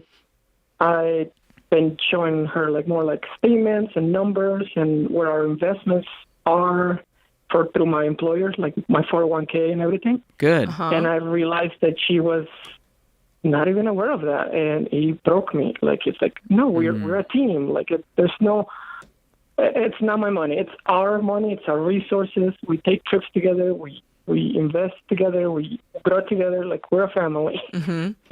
Do you think that she wants to, like, has anything happened that you feel like there's resistance? Like, she doesn't want to be involved, or she doesn't want to know? Or do you think it's just been her being in the role she thinks she's supposed to be in, and you being in the role you think you're supposed to be in?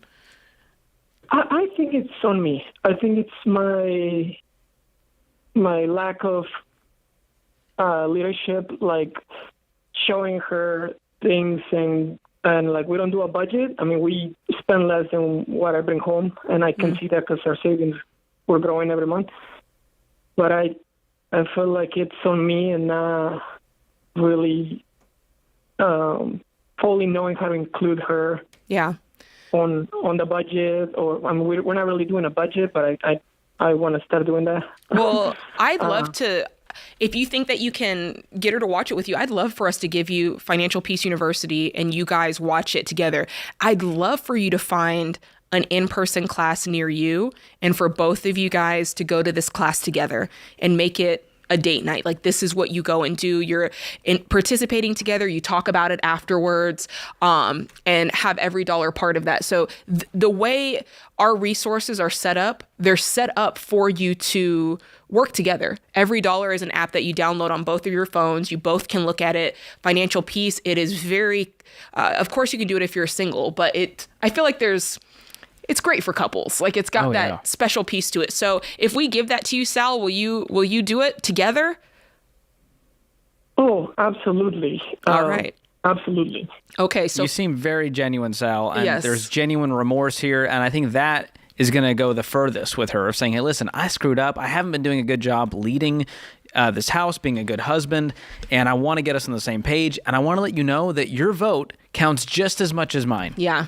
Yeah. And I'm no longer just going to run this ship on my own and then just let you know what I did in hindsight. Because the heart behind it, he went and paid off debt. It's such a great thing the wrong way. Yeah, I literally don't think it was intentionally to be malice. Like, I think people enter into relationships with gender role ideas, and a lot of guys think, hey, it's my job, or in some families it's the woman who pays the bills, and it's like, this is you and this is me and this is just the way it's always been. But that changes today. Vocab rehab, guys. Love it. This has been a theme today, George. 100%. Sal, hang on the line. We're going to gift you 1 year of Financial Peace University, as well as 1 year of Every Dollar Premium. Let her have a say in the budget. Let her share her thoughts on how you're going to move forward, and that will get you guys dreaming together and get this marriage back on the right foot. This is The Ramsey Show.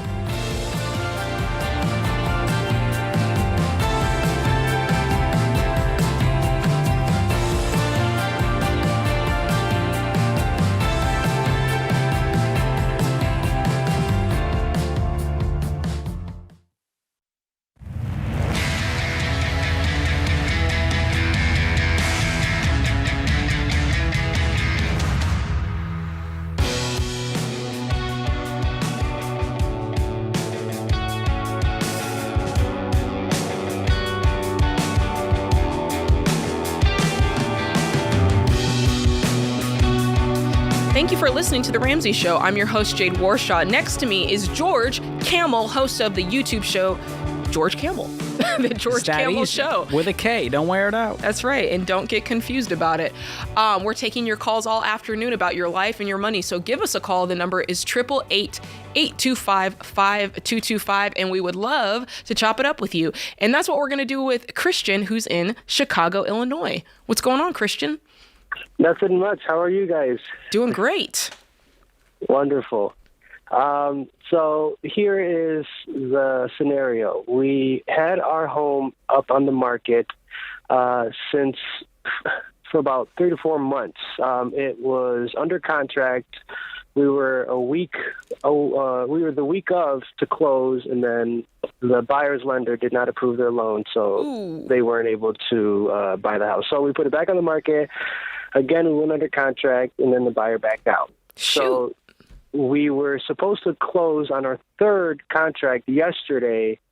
Now the buyer is short $8,000, and we don't know what to do at this point. Don't know if to keep waiting. Is there anything that we could negotiate?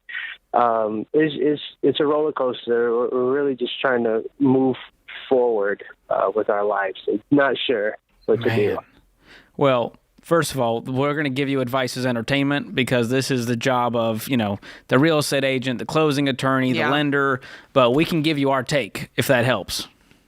Sure. So they're $8,000 short. What has the communication been? Because the lender and the closing office, they should be looking at their finances at the very last minute going, hey, we still good? We still good? We still good? There hasn't been any financial changes. So they had this money at one point, right? Ask that question one more time. Did they have the $8,000 at one point, or did they never have it, and they just got pre-approved? Well, that's yes, but apparently the buyer gave a bank statement that was from August, and they went forward with it, and in the matter of 3 months, the buyer, who has a joint account with her mother, quoted to my attorney, whose mom spent the $8,000. I don't know. It's probably personal, but it definitely did affect everyone in the pipeline. So, well, man, if they got to pay to play, and if they can't, this deal's over, and you're gonna have to try for the fourth time, which sucks. Yeah. What has the communication been about when and if they're gonna close this deal and have the $8,000? Well, it sounded pretty consistent. It sounded pretty diligent. Really, I would need in writing that on this date we will close and you will have the money.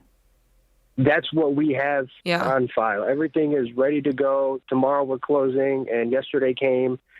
I got a phone call at 5 o'clock that we're going to have to reconvene because it really sounds fishy to me because apparently there was a wire transfer coming in from Mexico. Oh, To yikes. cover the cost. Christian, I don't like any of this. I mean, you're doing this all by the book, right? You're working with closing attorneys and lenders and real estate agents? Yes. This isn't some backwoods deal. No, this is a Dave Ramsey realtor that we found, a previous attorney that I used to buy the house. Okay. I just wanted to make sure this wasn't some weird situation where you're kind of working around some of that. Christian, what's your timeline? I mean, do you have a contingent offer out on another house, or do you have some time to, what's your rush, or do you have a rush? Well, at this point, it's getting to a point where this is going to be like the fourth, fifth time doing it. It's getting, I don't know. It's tough. It's tough to say because. But where are you guys going to go? Well, let's say you close 3 weeks from now. Where do you guys go? Well, right now we are staying with my in-law, my mother-in-law, until this all clears out. We don't want to sign a lease until this is finalized.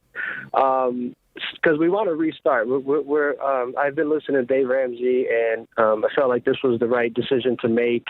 And this is, trying to restart, save up a bunch of cash, and get a mortgage that we can, afford. Sure. So the timeline is based off of that. But on the flip side, we did just find out that we have baby number 2 on the way. Wow! So, congrats. So the timeline is within that. Context, getting an apartment before the baby comes, and don't know if I'm going to have to put the house on the market again because, logically speaking, it would probably be better to keep it at that point. But Well, and again, here's the thing. I mean, this deal is not going to happen. It can't hurt you to put the house on the market and keep it out there. Obviously, we're going into winter time, and my guess is in Chicago, things slow down quite a bit in the winter. Am I right? yes. Yeah. I mean, I would keep working with that real estate agent. Here's the thing, and you can correct me here. When Sam and I were selling our house, something that was frustrating to me is sometimes the realtor would act like there was a solid offer, and then I'm like, Sam and I are like, yes, we've got this offer. And then the next day it's like, oh, well, they pulled it back. And it's like, how solid was it to begin with? You know what I mean? So you might also be dealing with that idea because the realtors, they want to sound like they're doing the best job for you. And I've got 4 offers and da-da-da-da-da. And then at the end of the day, they pull out and you're like, wait, how far along really was it? Or were you just trying to make it sound like you sold our house super fast kind of thing? So just... I'm curious what the real estate attorney said. Have they talked through the options? Like, hey, we can postpone the closing. We could work out a partial payment plan. They pay some of it now and some of it after the fact. We close the deal. What are the options that have been laid out? That's a good question. He did. I spoke to them. I spoke to the attorney within the past couple hours, and he said that the first option, we wait until she scraps it up. He's hoping. He's just telling me a lot of things that he hopes. He hopes this, he hopes that, which isn't convincing enough for me, really. And the second option was I forgot what the second option was, to be completely honest. But there wasn't a lot. Has anyone just suggested to push the closing date by 2 weeks or 4 weeks until this person can do whatever they're going to do to get the money?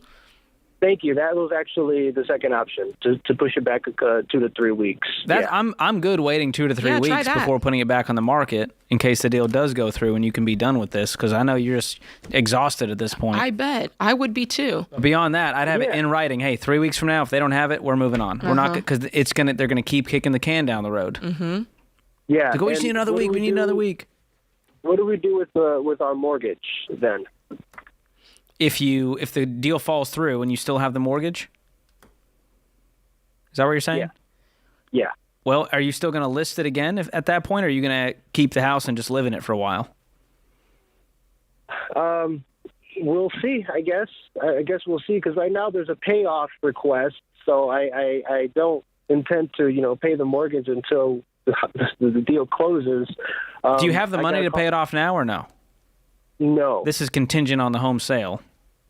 Yes. Okay.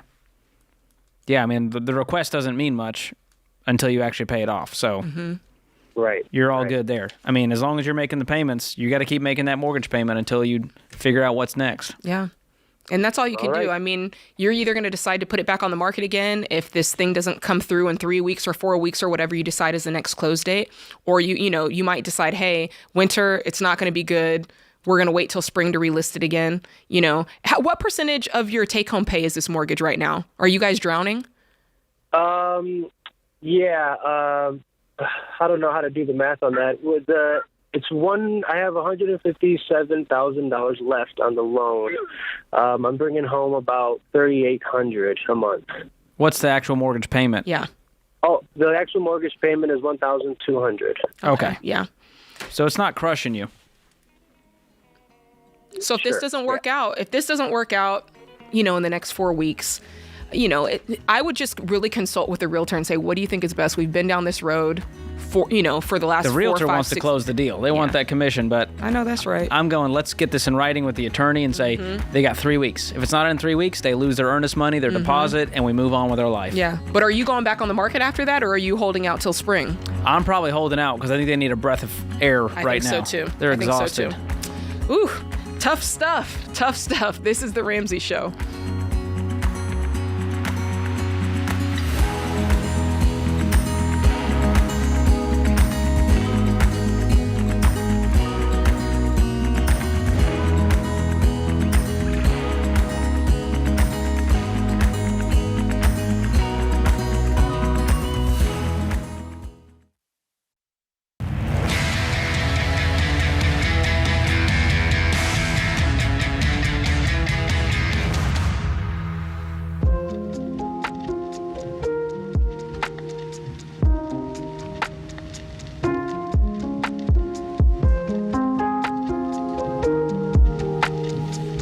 You're listening to The Ramsey Show, our scripture and quote of the day. Set your minds on things above, not on earthly things. That's Colossians 3:2. Then Frank Zappa says, a mind is like a parachute. It doesn't work if it's not open. Ooh, mic drop. I like that. Okay. I'm Jade Warshaw. This is George Camel. We're taking your calls. We got a little bit of time left today, so try to get your call in on those phone lines. It's 888-825-5225. And we take your calls live and in person if anybody was wondering about that. Let's go to Chicago. We've got Bryle on the line. What's going on, Bryle? Hi, thanks for taking my call. I'm in a situation where I want to move out of my mom's house. I want to get an apartment or a house. My mom's very adamant about me, not renting an apartment that's on the first floor. And she says that it would be better for me to just stay in the house and save money for a down payment.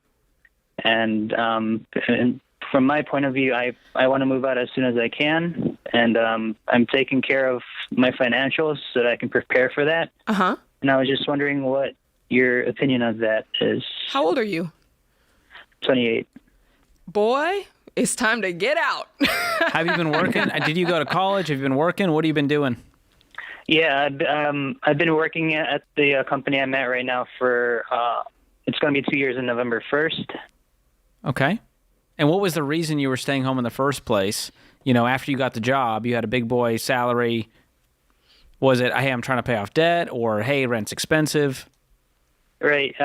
My mom's a single mother. It's just me and her here, and the rest of the family's back home, and so I've kind of been hesitant to leave her. Mm-hmm. See, I'm wondering if there's a relational piece of this where she just doesn't want her son to leave because she's like, she likes having you around, which is a very sweet thought. She's also trying to look out for me financially too, which I'm trying to solve as well. What do you mean financially? I've got a couple of debts that I'm trying to pay off. So how much? I take home monthly about $4,100. Uh-huh. I had a credit card balance of $6,000, and it's down to $375 now. Okay. Awesome. So that's gone like in the next few weeks. Right, yeah. What else? I have a motorcycle loan that's got $10,100, and I'm planning on selling that and just getting rid of it and staying off of it. Will you earn a profit when you sell it, or will you be upside down, or will it just be even? Probably $5,000 to $1,000 profit. Okay.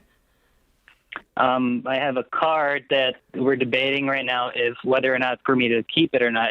I bought it brand new when I first got my job.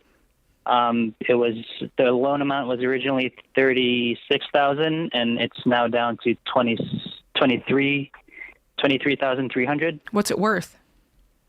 Kelly Blue Book trade-in. The dealership was offering me $24,000. I've been listing it for anywhere between $28,000 to $30,000. Okay. What else? I have a student loan that's $11,000. Okay, so let's assume the credit card's gone this month, right? Mm-hmm. And then after that, you said you're going to sell the motorcycle and probably bring anywhere between $1,000 to $5,000. If you did that, whatever profit that turned would go onto your student loan. And then we've got to decide what's going to happen with this car. Are you looking to quickly pay it off, or are you looking to sell it and downsize to something in cash? I was just going to sell it, and I have a car available for me right now. It's a Toyota that's got 130,000 miles that I used to drive that my mother now drives, and she also has the opportunity to go back to her older car that she used to drive. Mm-hmm. So she's got two cars? My mom helped me buy my first car, the Toyota. Okay. And dude, I'm doing all of this because I'm on paper. You're almost debt free if you do all of this. Yeah. You pay off the card. We're gonna sell the motorcycle. Come out of that with $500 to $1,000. Sell the car for $30,000. You owe $23,000. You're gonna make $6,000 or $7,000 there. So you have $7,000 plus the $1,000 from the motorcycle. Now we got $8,000 to throw at $11,000 of student loans, and you're debt free in the next 2 months. Yeah. And then you can actually move out. So, what is your opinion about getting an apartment or staying at home and saving for a down payment? I would get the apartment. Get the apartment, dude. You've already stunted your growth long enough. Mm-hmm. Even if you have to get some roommates. And it's a great way to start out, like this idea of living by yourself, right? You know, it's like, let's dip our toe into the water before we just dive off the high dive, right? What's her deal with the first floor apartment? God, Cockroaches. I don't have a problem with it. My mother has a problem with it as far as safety and, if you're in the first floor, the robber is going to go on the first floor. Okay, I don't buy any of this. Wait, there's some arguments to this. You do have to Are think you in about like a where you're super going to move it. dangerous part? No, I'm in a good neighborhood, and the apartment that I'm looking at is literally a 2-minute walk from her house.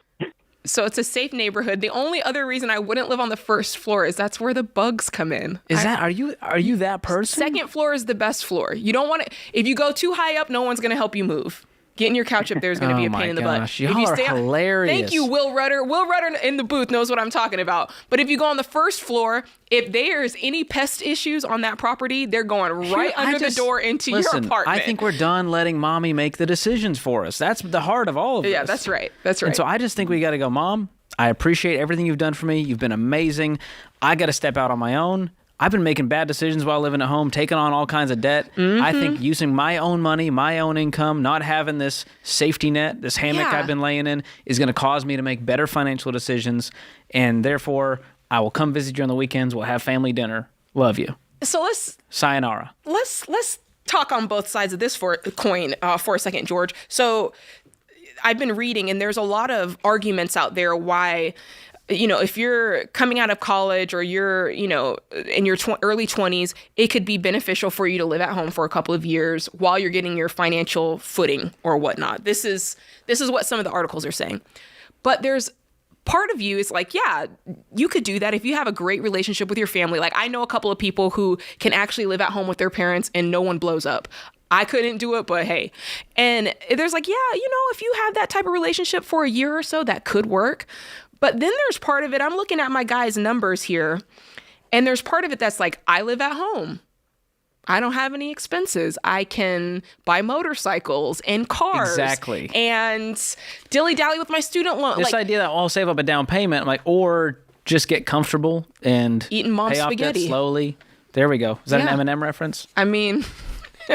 I had to. Knowing you, I just thought it was. Yeah. So. But there is part of that where it's comfort can really hold you back 100% from doing what you know that you need to do. And I'm not dogging on Bryle. I'm having a little bit of fun, but I truly think that when you step out on your own with your own income, your own bills, and your parents, they did a great job raising you. Yes. But you're an adult now. We have to have our own life, make our own decisions. And it's great to ask mom for advice when we need it. Yeah. But to have her dictate, hey, here's what you're going to do next. At 28, I'm out on that. Yeah, it's not good. And yeah. Even if you get a second floor apartment, which is, I just have never heard this. Second floor is the best floor. I'm 34 years old. I've never heard that you should not get a first floor apartment. I want anybody watching this on YouTube to put in the comments if it matters what floor you're on, and put the reason why. It matters because of your neighbors, like, people stomping above you. I'm like, what's going on up there? That's true, but you got to think about these things. You don't want a bunch of people above you. Yeah, but the idea that robberies don't happen on second floor apartments, I call BS on that too. Yeah, that's true, and it sounds like they live in a safe neighborhood. But the point here is, there can be some benefit if you have I think my rule of thumb is like a year. When you graduate college, you have a year to go home. Have an exit strategy. And then you got to have an exit strategy. And if life happens, you have some extenuating life circumstances, it's okay to have that safety net. Hey, I got to be home for 6 months or a year, get my life back together. But this is a different situation. I moved out when I was 20 and moved across the country. And I love my parents, and I visit home, but I just had to, it felt good. I felt like it propelled me into adulthood in a different way than if I had lived at home until I was, 28 or 30. Yeah. I moved out and I moved into an apartment that some girls I went to school with, and there was no room. I just slept on the couch, and I lived there. And you survived. I survived. Was it a first floor? No, I don't think it was first floor. I don't really remember. And it wasn't. Must be nice. I was sleeping on a couch. I think I was paying like a couple of $100s, and then I got married, and Sam and I moved in together. So it worked out. It worked out. Hey, that's what we're here for. That is what we're here for. This has been The Ramsey Show. Thanks for hanging out with us. That does it for this hour. When it comes to your life and your money, you can tell me that you won't do it, but don't tell me that you can't. This is The Ramsey Show.